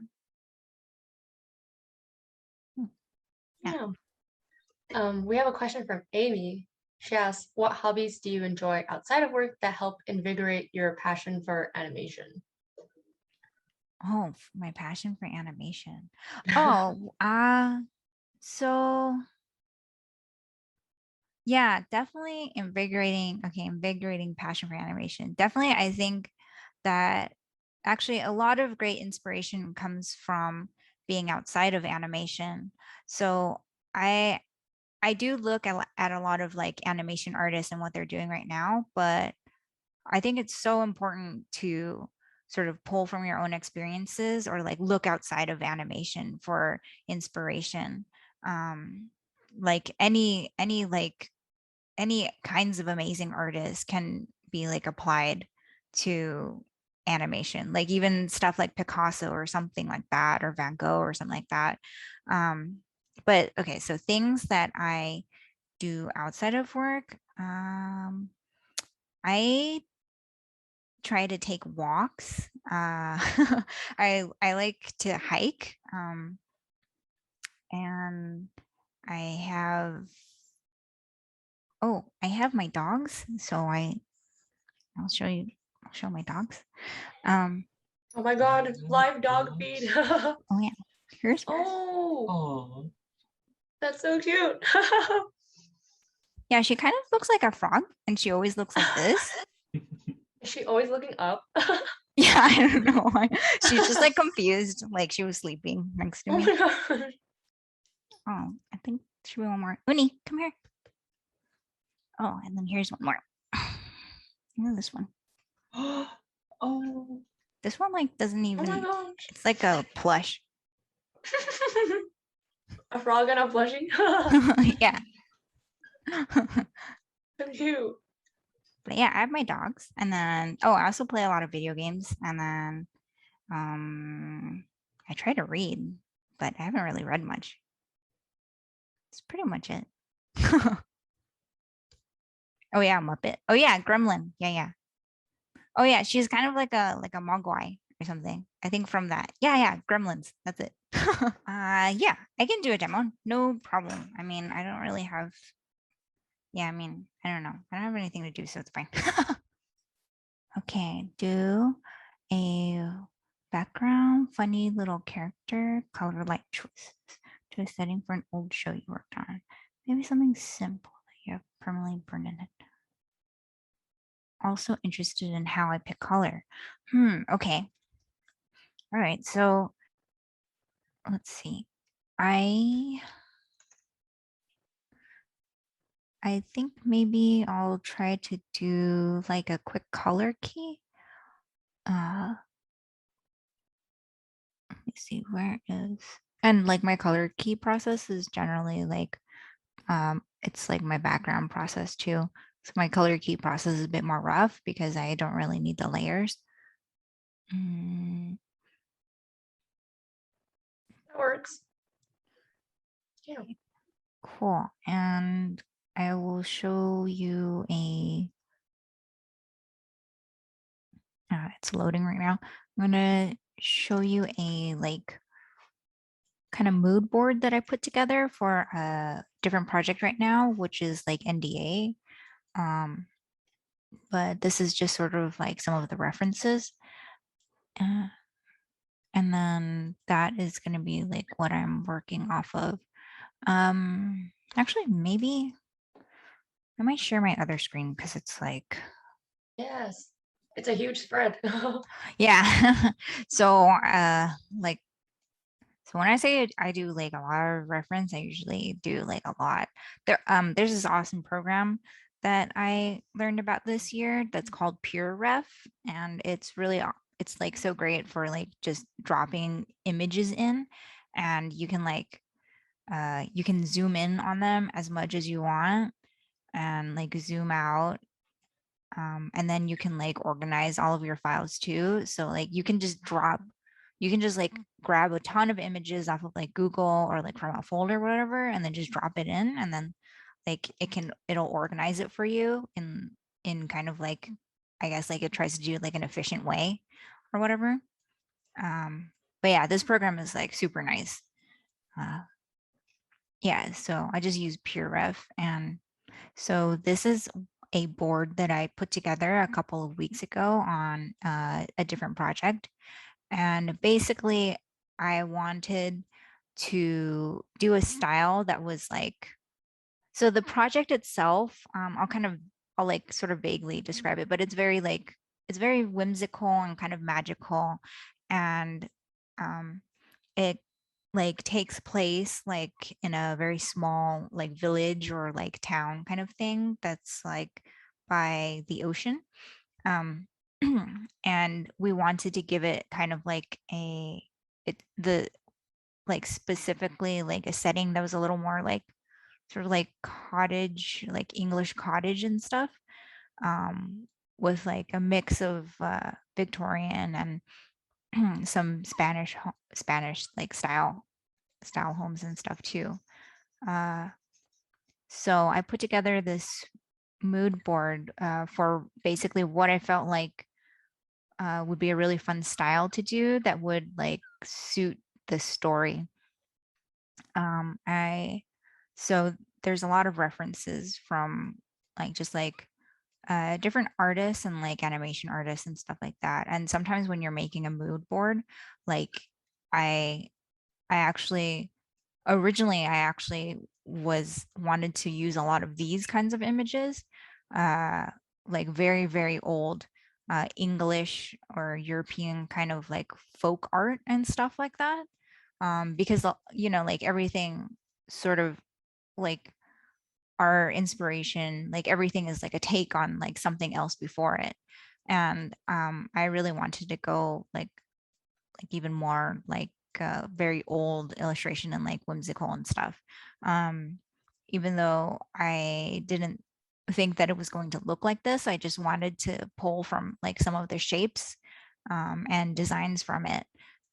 Like there's like animals and stuff like that that are in the shows, and I was just thinking like, oh, it'd be so fun like if you know like if the animals could be shaped kind of like this really old folk art, or like maybe some of the magical effects could be kind of like these kind of really fun whimsical organic kind of shapes, and like they could even be like bright stars or flowers. um and yeah, like the stars can also be like inspired by different shapes that are in here, like these these shapes for like that are, I think they're like stars in the sky and stuff like that. I thought they could be really fun effects as well. But like sometimes when you're pitching to execs and stuff, not everyone is sort of like an artist kind of thing. So you can't always like when you're talking to people who like don't really see, who are like kind of like who are pretty different and like don't really like aren't really able to like imagine the same things that you could like visualize, I guess. Sometimes like when you like it's kind of like when you're pitching and stuff to execs, you like don't want to like say that like you're pulling from like stuff that's old because execs always want to be doing something that they feel like is like new. And even though you would be doing something new, like it would be like definitely like an innovative take on something that's very old, which is actually most of what we do when we're working. But like when you're pitching, you just don't want to say that it's old or that it comes from like something that's old.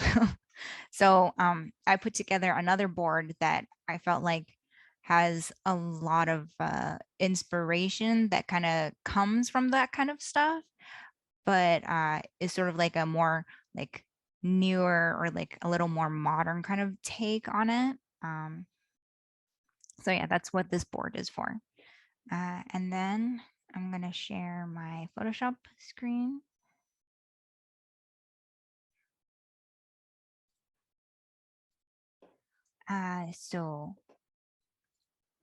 Okay, so from that kind of mood board, I would, so I work a lot in this ratio, 3840 pixels by 2160, because it's HD times 2. And that's kind of like the standard template for when you're doing TV, 72 pixels. But so first of all, when I do my keys, I usually, I'll also pull like, I'll pull the images off of my reference as well onto my canvas, just because like, I mean,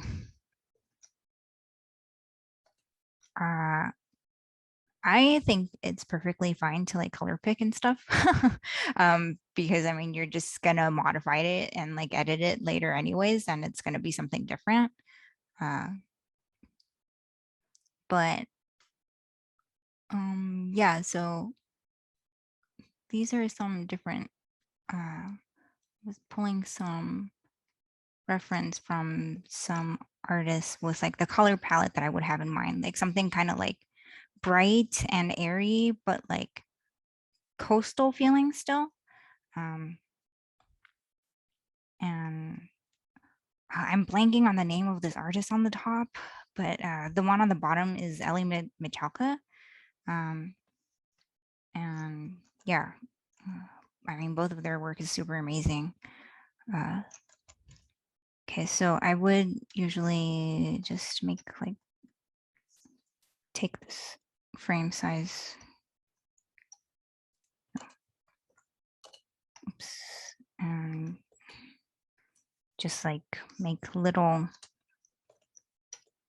squares out of the frame so I get the same size.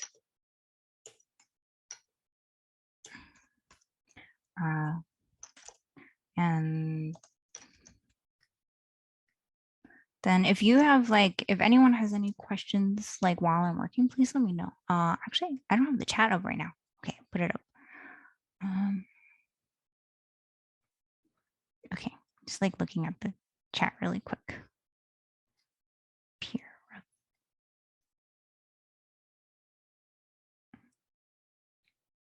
Okay. Oh, cool. This rough. Yeah, Russian Winnie the Pooh. Yeah. I love that one. It's so good. Okay. And then, I mean, I just pulled the color just like so something to use. So along with my mood board of like the style that I want to do, I also have like references of the actual locations that we're going off of. So let me just pull some of those images onto here so you can see that.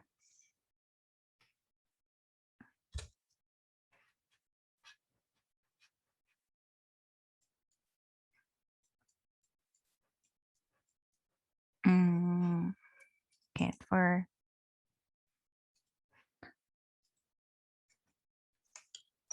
let's say that we're doing this kind of like this is like a Victorian kind of home.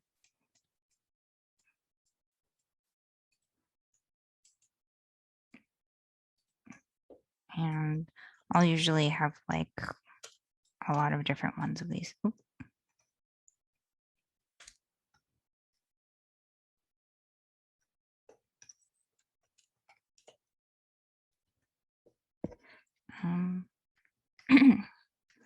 Okay, so let's say that I want to do a kind of like Victorian style home with like maybe some like trees and forests around it.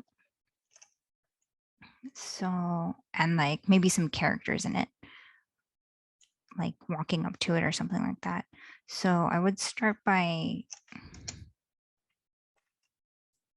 my like sketches are like always like so rough, but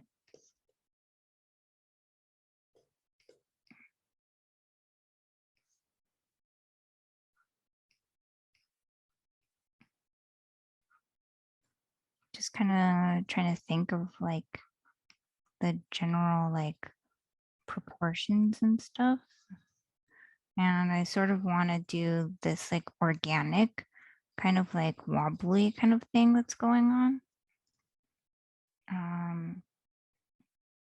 And then this one kind of has like 3, which I think is kind of funny. Like three kind of what do you call it? Floors.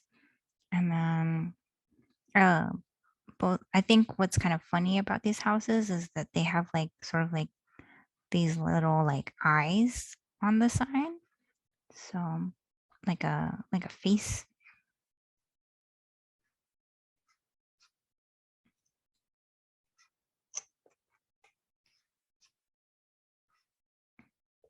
And in terms of like shape languages, I mean, there's a lot of different ways that you can go. I want to do something that's like, like I think sometimes you see that there's like uh sometimes there's like a trend of like making things like very skinny and like really um like shapes are very like kind of wonky, I guess, or like more extreme. Sometimes you kind of see those kind of proportions and it can be trendy in animation. So I kind of want to go something a little more like chubby, I guess, and not like such skinny kind of like architecture, I guess. Um, and then I'm just kind of looking at the detail. So I just kind of indicate the detail. I don't like really put it in when I'm doing these like color keys. And I'm just like thinking about the proportions and stuff. And it's obviously like not inside of the frame, but I'll just kind of fix that later. And we can have some foreground element here. I think that's kind of like interesting. And then I like some of the big like um like not super realistic shapes of like leaves and stuff. They're just sort of mm, like impressionistic, I guess.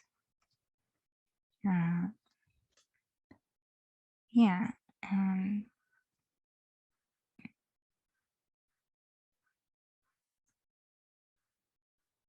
So let's see. Chubby architecture, yeah.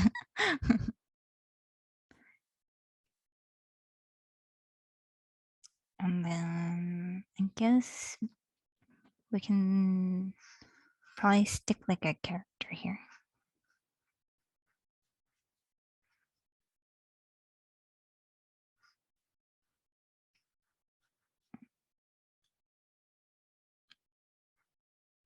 maybe going up to the tree or something, or going up to the house or something like that. And then like maybe we can stick another character here, like saying something.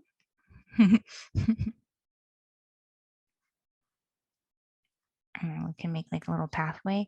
And some of my reference, there's these really cool little bird houses that look just like regular, like Victorian houses, and I think they're kind of funny.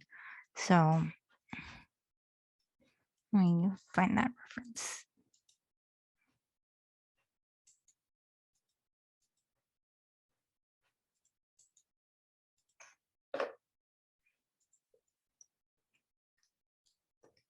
So you can see that, but it's just like a house on like a stick, and I think they're funny. So we can kind of add that in.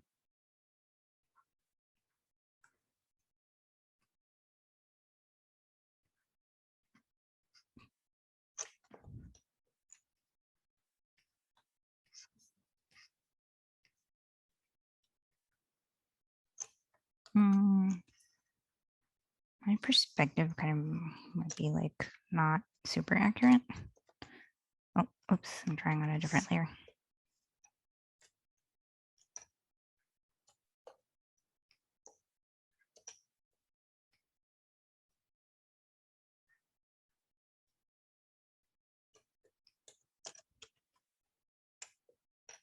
Mm.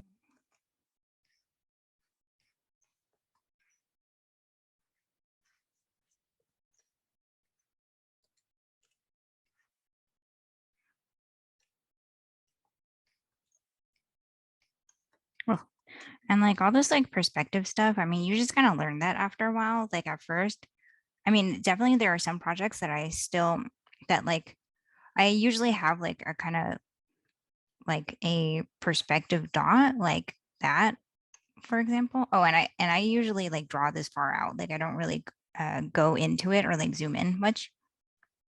So hopefully you can see that. But I'll usually have like a perspective dot if I need to be doing perspective. And then I just like lasso all of my shapes towards that dot. Yeah, instead of like having a grid, unless I really need a grid, because for me, the grid kind of like gets just a little distracting for me.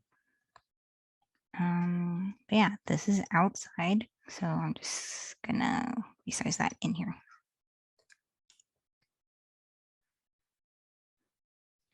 And then I guess it's kind of like a rule, or it's like one of those sort of fundamental rules. And I think it's definitely good to like kind of go by it when you're learning, but to like think about like the golden rule of like thirds and stuff like that.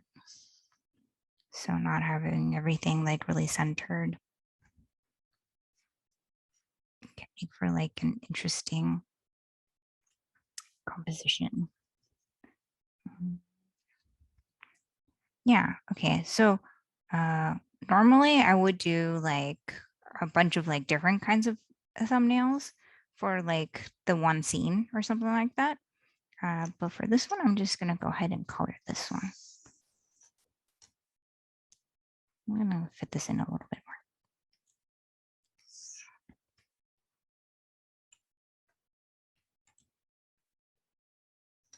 more. Oh, I'll just save this.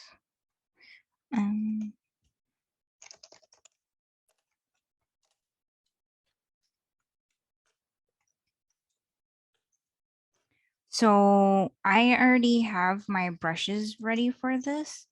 I kind of got some different like watercolor brushes and stuff because I really wanted to go for like a watercolory kind of thing. And then I will just go in and just start like lassoing my shapes. And I'll just like fill them in like that.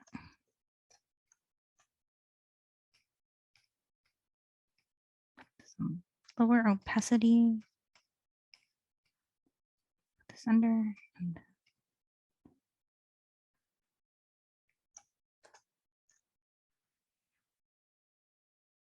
And I really want to like have some of those like some of these like just kind of like fun, like whimsical, wobbly kind of organic shapes, I guess. And right now I'm like not thinking about color at all. I'm just like grabbing colors and just like sticking it in. And then I'm just gonna like adjust it afterwards.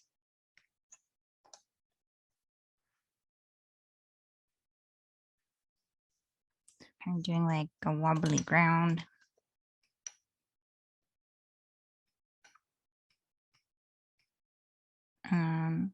Yeah, I usually just like parent everything in so it stays within the frame.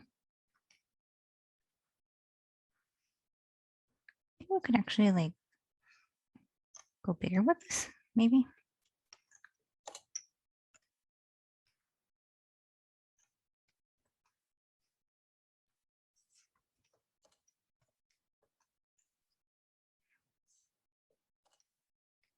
And I'm just kind of like focusing on just my shape language.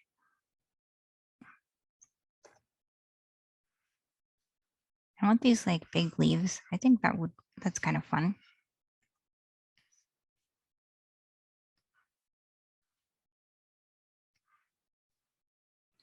I think like there's sort of like this trend in animation.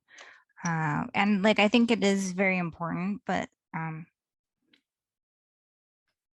you know, we go through trends and stuff all the time. Layerception. Like where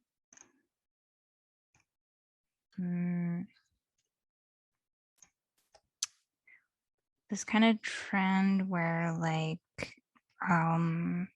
everything is very literal, I think, and sort of less abstract. So we're kind of going through this thing. Well, I think it's probably like always been like that, where like technicality or like being able to like do realism and stuff is always like been very impressive. And sometimes in animation, like these days, there's this trend of just being very, very literal with everything so that like a tree really looks just like a realistic kind of tree and stuff like that. And so this thing that I'm doing right now is not like very literal. It's a little bit more like abstract, I guess, where like the scale is sort of like not very realistic. And I think that's kind of fun sometimes.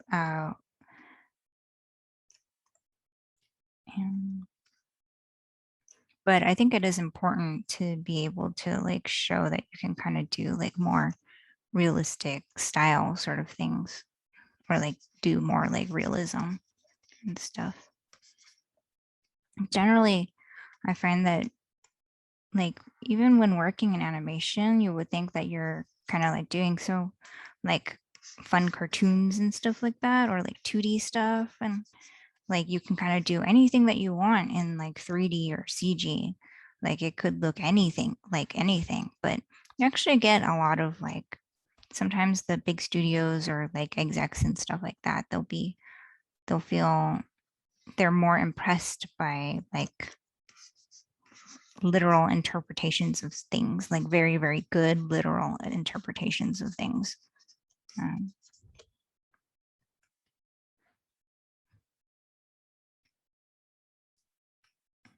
So, and I personally kind of feel like it's good to be abstract sometimes, but it's also like I think a lot of like, or like some famous artists who are really, who are known for being so abstract, they like started out like doing really realistic stuff like Picasso or something like that.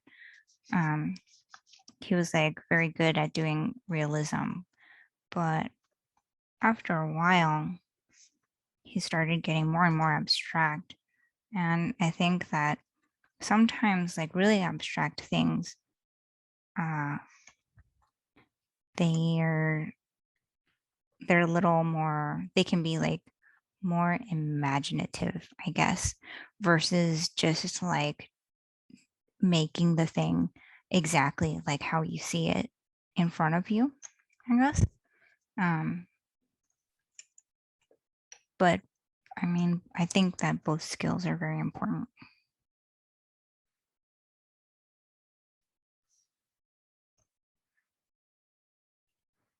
Abstract stuff is very pronounced now, probably to keep visual interest. I've noticed with Porkbell's work on Monster at Work. Oh, yeah, definitely. Yeah. There are definitely like artists who also like push more in that kind of range.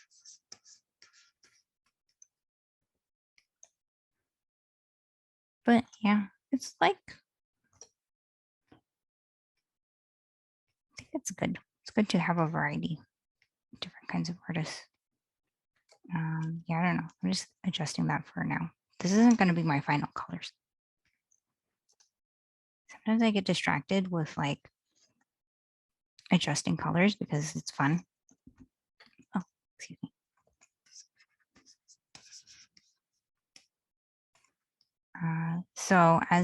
So for the background, I'm kind of like trying to, in general, this is pretty loose, but I'm trying to keep the background like really loose.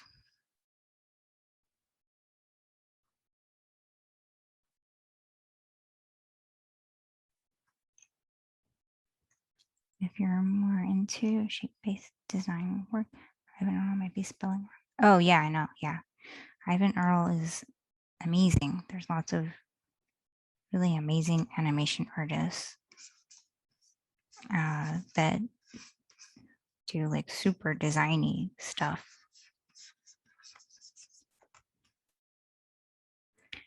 I'm like blanking on names right now, but I mean, like, I think sort of like the big ones that I think a lot of people know are probably like Mary Blair, Ivan Earl,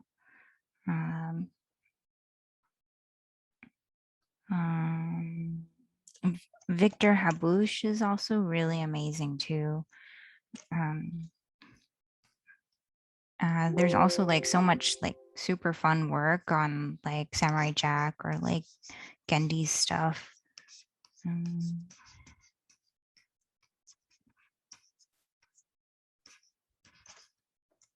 I think I want to really go for this like water kind of color kind of feel. So I'm like really looking at like the way that watercolor works and how the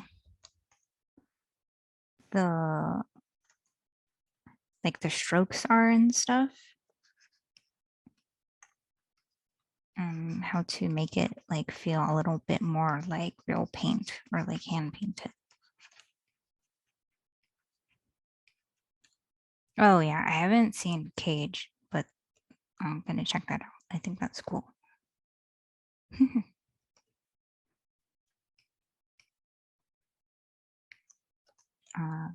Yeah, so I think you can see I'm probably making like layers for like everything.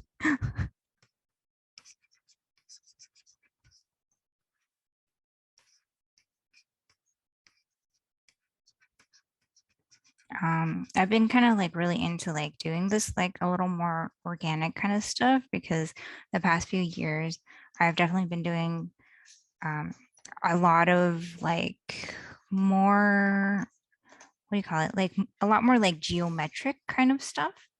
And for me personally, like I really enjoy painting. And when you're doing the geometric kind of style, you don't always get that. So I think I was really kind of missing it. So I've been kind of like doing a little more of these like hand drawn or hand painted feeling kind of things.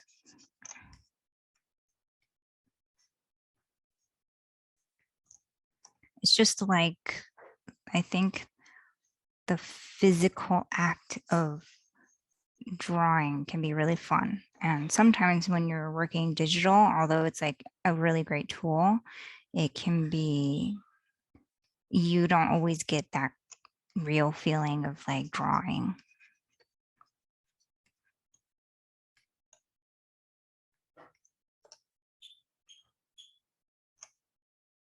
So this isn't going to be the exact design for everything.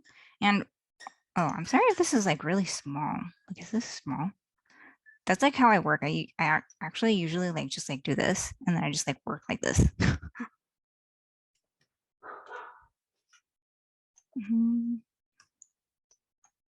So here are windows.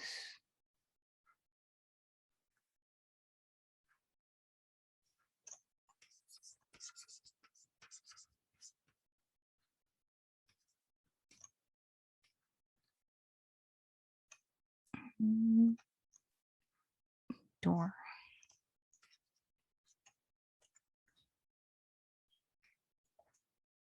So I like to put, I like sort of try to group things when I'm doing my layers.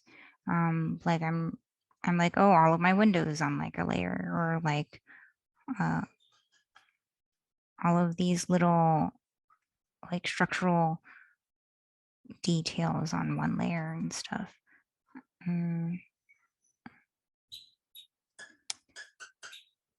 So I kind of like roughly group it like that. Oh, I don't know if you noticed, but like if you click, I think Alt Delete or Alt Backspace or something, it like fills the layer. Wait, let me make sure that's what it is. Yeah, it is. So it's like Alt Backspace. Oh, but I'm on a PC, so I don't know what it is on the Mac.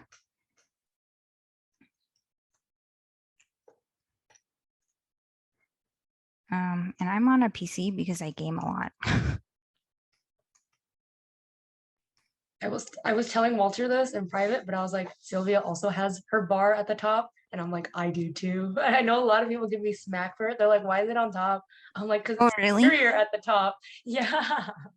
Oh, that's so funny. Wait, why do you have yours at the top? It prevents me from looking down too much. And it like it's just for my neck because my neck gets kind of busted from sitting all day. Oh, yeah, yeah. Yeah. It's like not like at least like with like the way my setup is, like with my monitors, it's if I have it at the bottom, it's like too low. So I can't like, yeah, it's hard for me to see. I have to like really look down. Yeah, that's also what I have at the top. And I feel like I'm the only person that has it at the top. Oh, that's so funny. But now I know I'm not alone. I can be like, whenever someone like gives me crap about my bar being at the top, I can be like, a professional named Sylvia Liu also does this. So it's not just me. That's funny. Yeah, I feel like it's like for me, it's like out of my way. So, because like if I'm like painting and stuff, like sometimes it'll like I'll like accidentally like hover over it and then like highlights and stuff, and then it kind of gets in my way while I'm painting. um, Also, always save. I'm like constantly like control save the entire time. There was one time that I like lost my file, and like I think that was all I needed to be like I need to save all the time.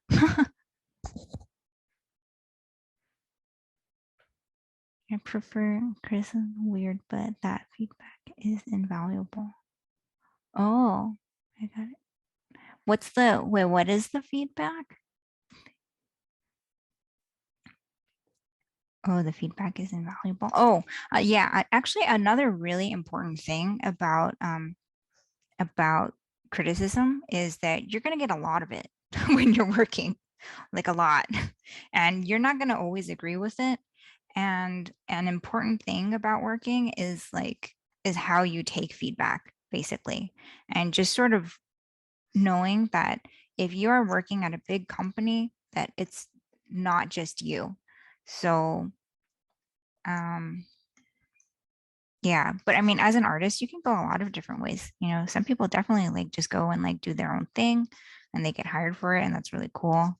Or some people just like to work on different things. So But if you're gonna be working in like a studio production kind of atmosphere, then being able to take criticism is like a huge thing. And you can't take it too personal or else, or like, yeah, like try not to. Okay, this person isn't really gonna have like a design, but I guess I can make them, they can wear a bear costume.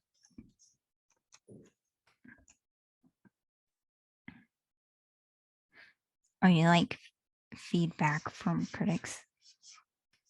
It gives me direction or moves me to, yeah, definitely. It's good to kind of like hear what other people think and stuff. Oh, this bear kind of looks creepy. Oh well, whatever.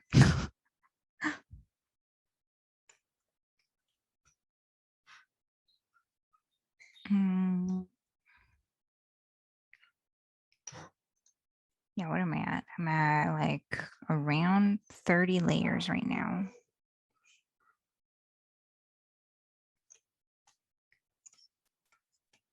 Yeah, so I actually do this in my color keys because I think I get like really specific about colors. Some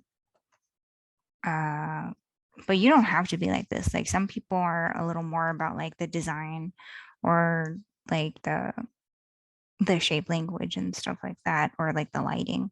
I personally just realized that I really, really like planning color for like anything, like not just in art. So and I like trying a lot of different kinds of color schemes. So now I kind of have the general stuff. So I'm just going to do some of these details. And I really like this kind of like patterning and stuff that's happening here. I think that's really fun. So, and I'm also looking at like a bunch of other images on my PureRef at the same time. So not just this one. I'll do a little bit of this patterning stuff. So yeah, I do my details at the end. Oh, and yeah, I'm still like laying in my shapes and stuff. So that's why I haven't like really adjusted my color or anything like that.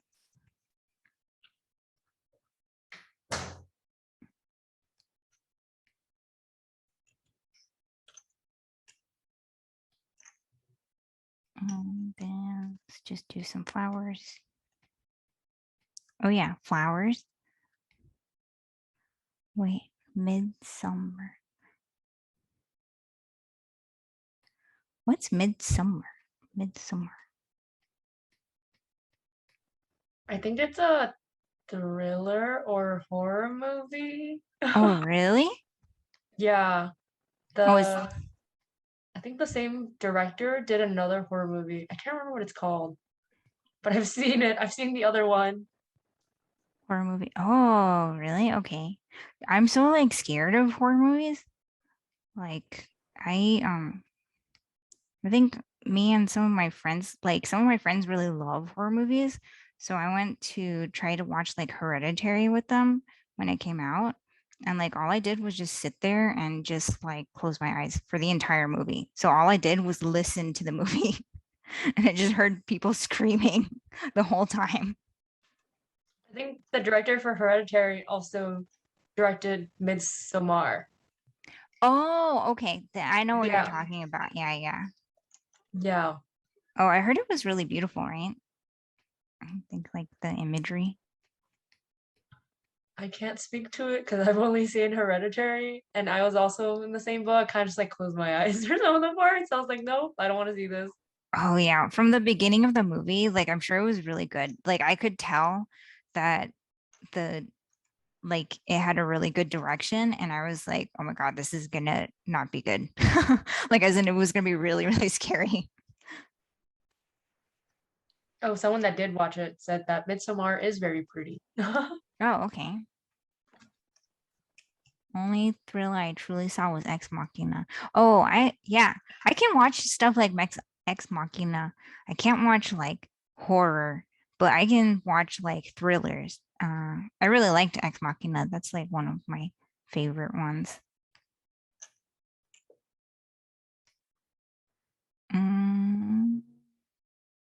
Oh, should do some details on top of the house. Someone asked, do you have any brushes that you really like to recommend? I saw you got some of Shiyun's brushes. Oh yeah, I have some of Shiyun's brushes. They're definitely easy for like, I use them a lot for doing my rough sketches. Because the brush just kind of feels nice when you're drawing with it. And then I have a lot of brushes that I got from Peabody that are called like Paraguay and stuff like that. And I don't know where they're from, but I'm sure that you could find them online. If I can find them, then I can like send them over. But over, I need to. Okay, stairs. Yeah, so this one has like stairs that are kind of like this.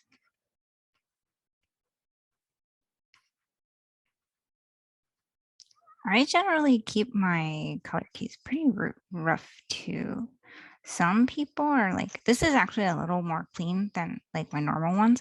Some of my keys on like Carmen and like and Peabody were like super rough, and they just like the people just look like these blobs if you like zoomed in on them.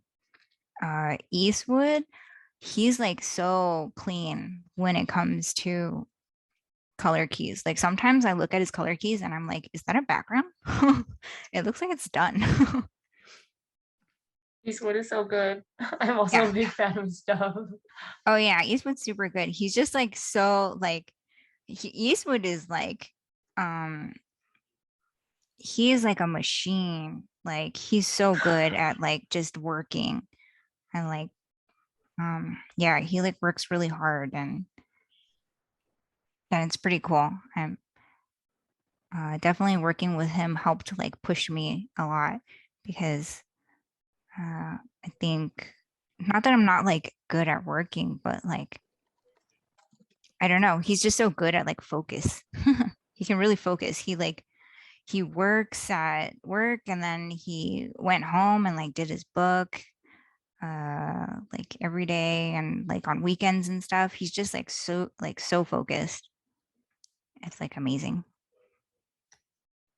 And I don't know if I can do that still, but I think it's really cool.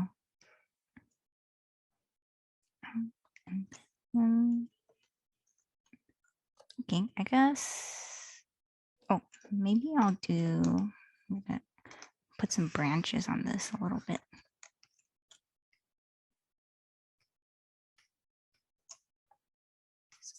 I don't know where I got these watercolor brushes from. Maybe it was from Shiyun too.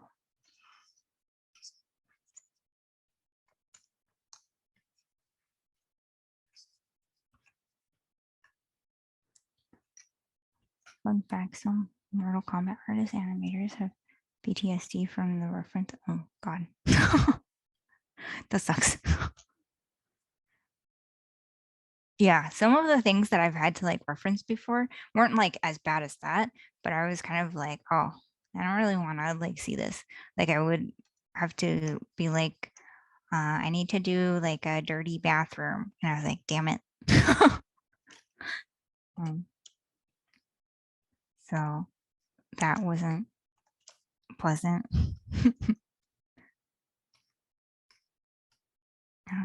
So yeah, I'm just gonna try doing some kind of like a fun pattern and still try to keep it kind of loose.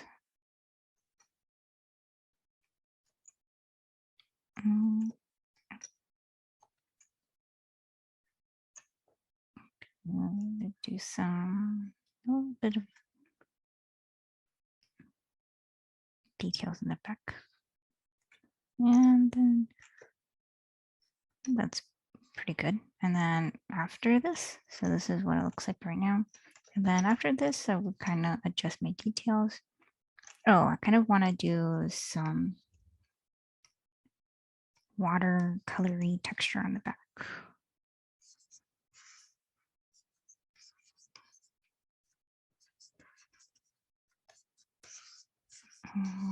Just want something kind of like atmospheric. And I'm going to change the sky color. It changes all of them. So I want it to be a little like brighter, but I want it to have kind of a little bit like a rainy coastal kind of feeling. So not like really, really bright, I guess.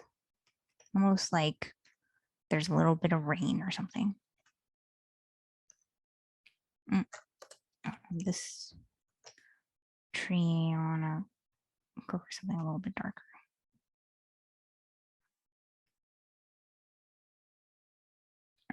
And then one thing I would say about colors, I really like the color palettes and like a lot of these references.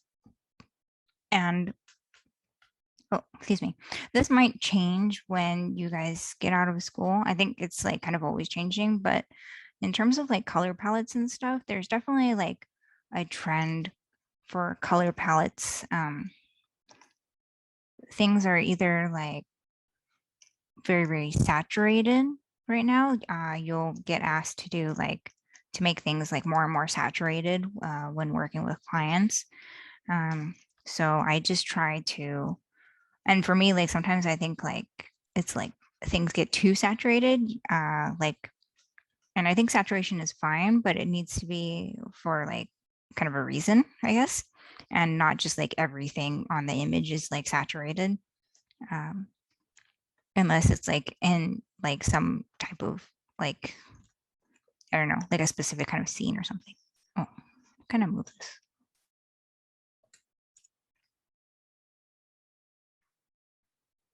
Maybe kind of going off.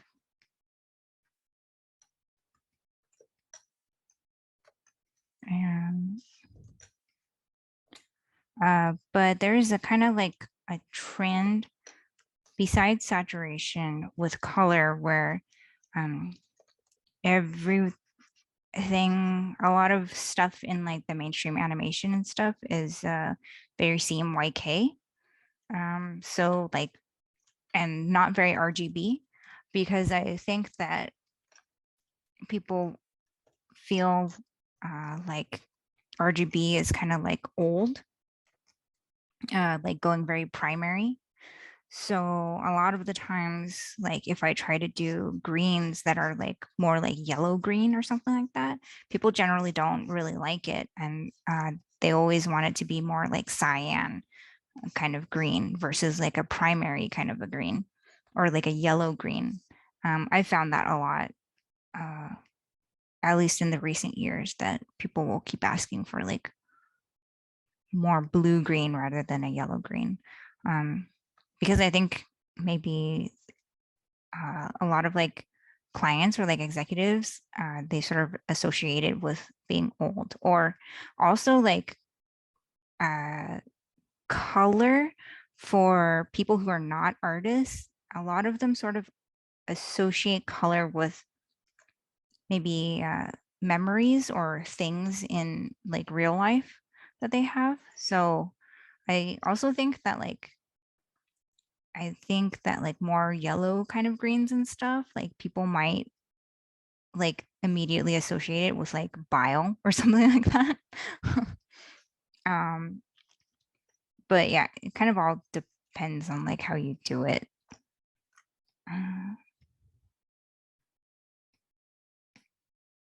But yeah, so I think like in some of my personal work, I go like a little more primary, or like I do very, very muted colors.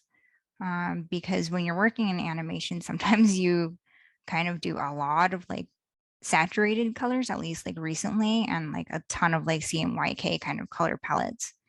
So when I do my personal work, I'm just like, I need to do something else.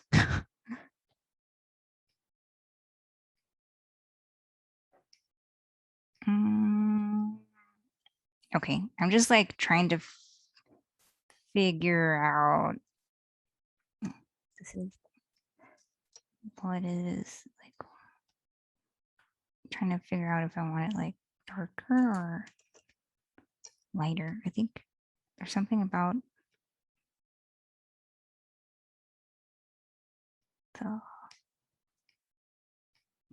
like the leaf pattern or something.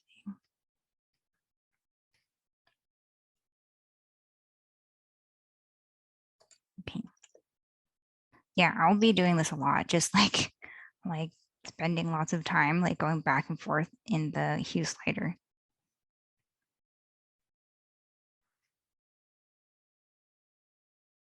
I'm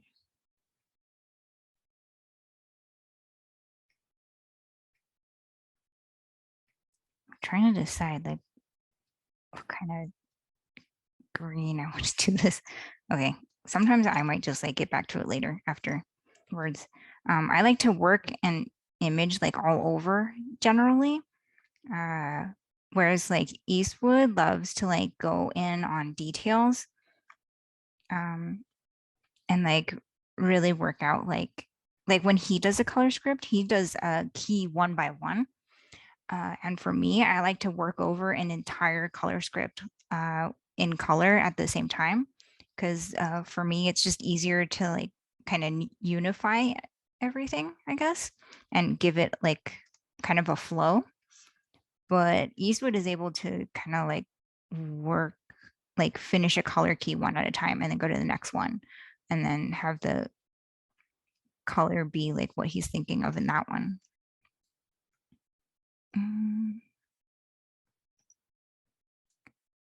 So I think this is kind of funny. I guess I'll.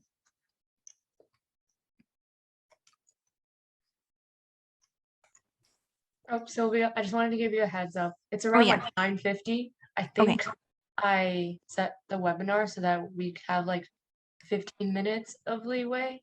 Not to rush you, but just like letting you know. We have like, I would say around 20 minutes left. Oh, okay. Yeah. Okay, cool. I'm pretty. Yeah.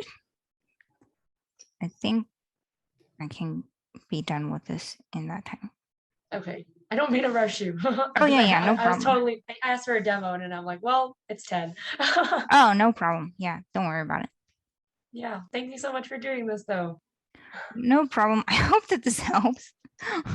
No, It's it definitely does. Like, I think the moment you added the sky, like everything just came together. And I was like, what? oh yeah, okay, cool. Yeah. All right.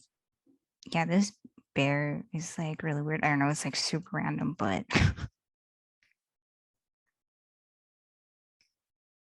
and then I just made her hair blue because I don't know, it just looked good to me, I guess. Okay. These details are kind of, I feel like this like rooftop and stuff is kind of standing out a bit, so I'm gonna lighten it a little bit so that it kind of sits a little bit more in the background. And I kind of like the sort of brown with the, I guess, with like the different colors. It's kind of weird looking. Should make it pedo bear to me.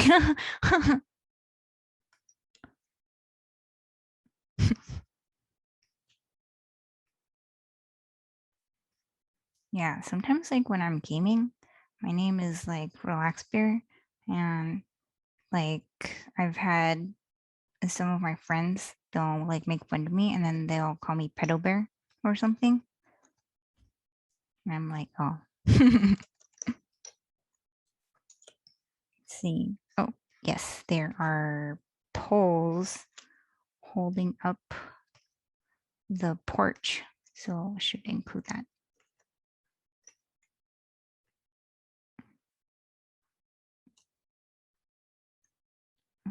maybe put in like the underneath parts of stuff to give it a little bit of dimension.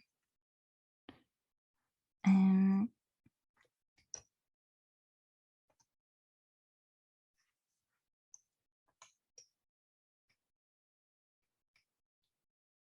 make it a little bit lighter.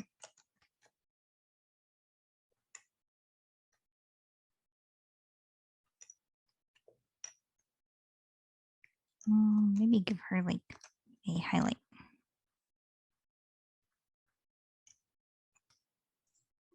Edgar pointed out in chat that working small seems like great practice for seeing like the big picture of an image and not getting too distracted with the details. Oh yeah.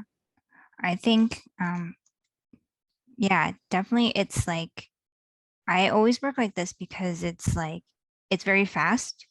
It's pretty efficient and you can get everything that you need in something small.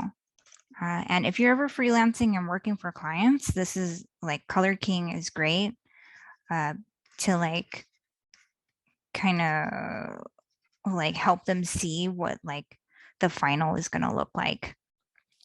Because a lot of times when you're working like freelance with like other clients, like you may be like, you know, like what the final is going to look like and what you're imagining and stuff. But sometimes the clients will freak out and be like, even if they know like what you do and like what your style is and you've done it for so long, you still get clients who are kind of like who are like, oh, what is that going to look like? Like and then doing like a quick color key is like super helpful for that. So I'm gonna do some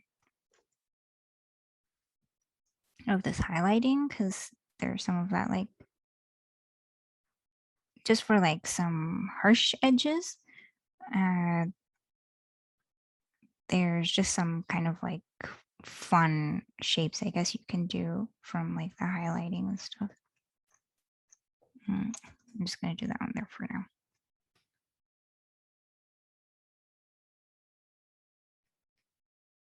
And we don't want that to stand out too much because the focus should be on these characters and they are kind of standing out, but like not really right now.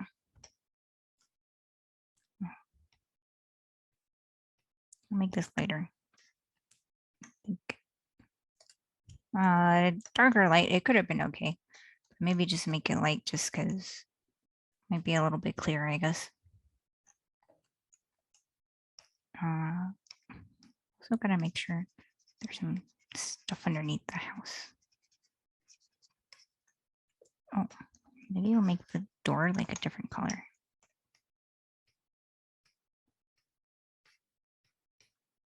No, it's like gray.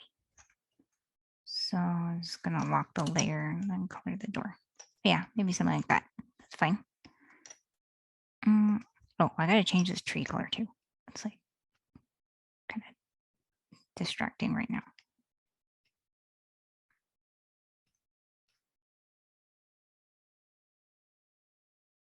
To somehow like make it stand out, but not like overwhelm the painting.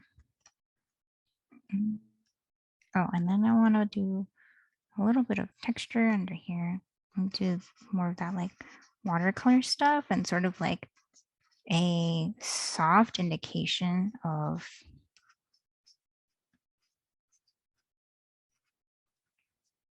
leaves, I guess, without actually drawing all the leaves.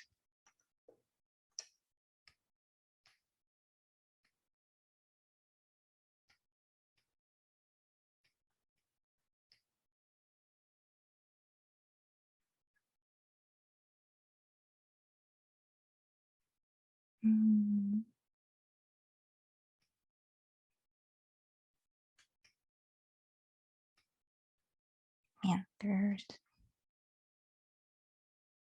sometimes it just takes me a while to figure out like what kind of color I want to go with. Okay, let's just do that for now.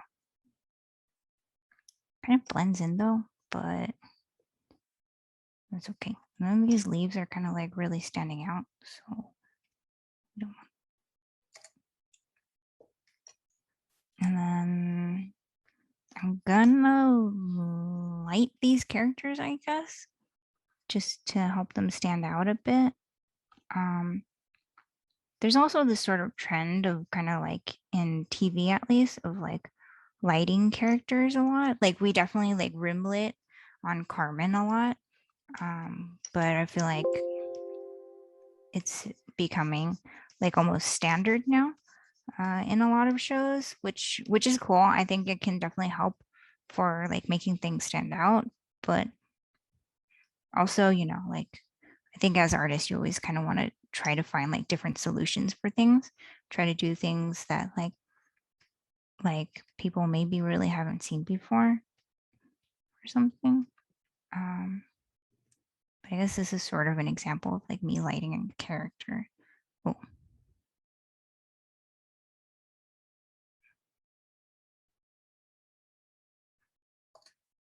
Yeah, I don't even know if this is going to work. Let's see. I don't know. Maybe she was better before. Okay, let me just like highlight this. I like kind of like don't want to light the characters or like rim light the characters.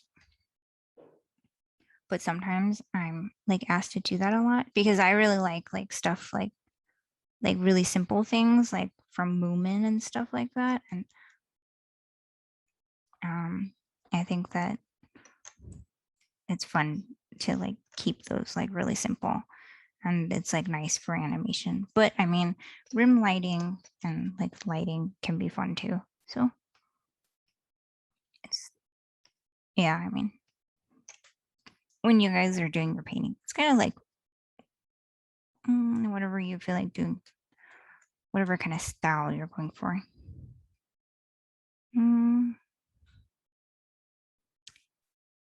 Yeah, and let's see. I can try, I'll try lighting the bear, I guess. And we'll light the house a little bit. Very light.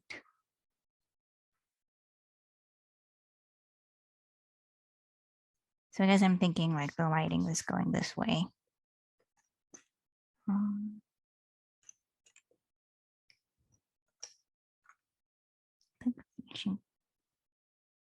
Yeah, so right now I guess I'm kind of doing finishing touches. I didn't like change the colors too much, I guess, that I color picked, but I like the blue because it kind of stands out from the background because most of the background is so green.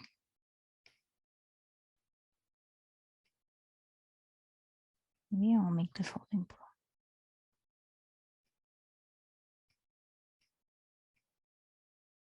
The blue house. I like these kind of like the orange with the green and the blue and stuff. I think that's kind of fun. Probably keep this a little light. Right now, I think it's a little bit like some of these colors are a little bit neon. I think it's kind of fun to play with like pastels and like neons at the same time. So I guess the way that I choose colors is just kind of like, well, based on the project, but also like what I think is not really being done at the time as much, I guess. And I like try to push it towards that way, at least like in animation, even if it's like being done a lot in like other disciplines and stuff.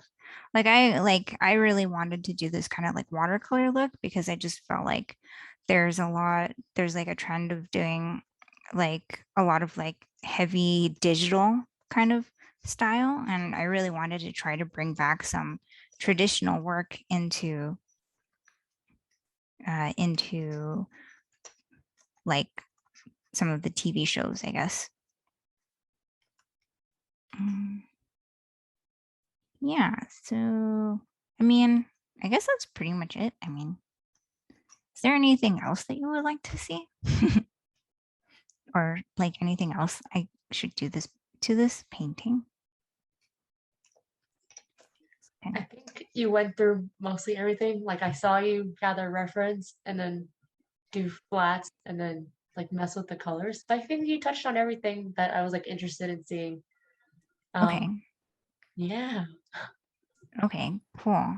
I'm kind of like lightening some of the background right now because maybe it was like too maybe blended in a little bit too much. Oh, a little darker. No. Yeah, okay, cool. Not sure.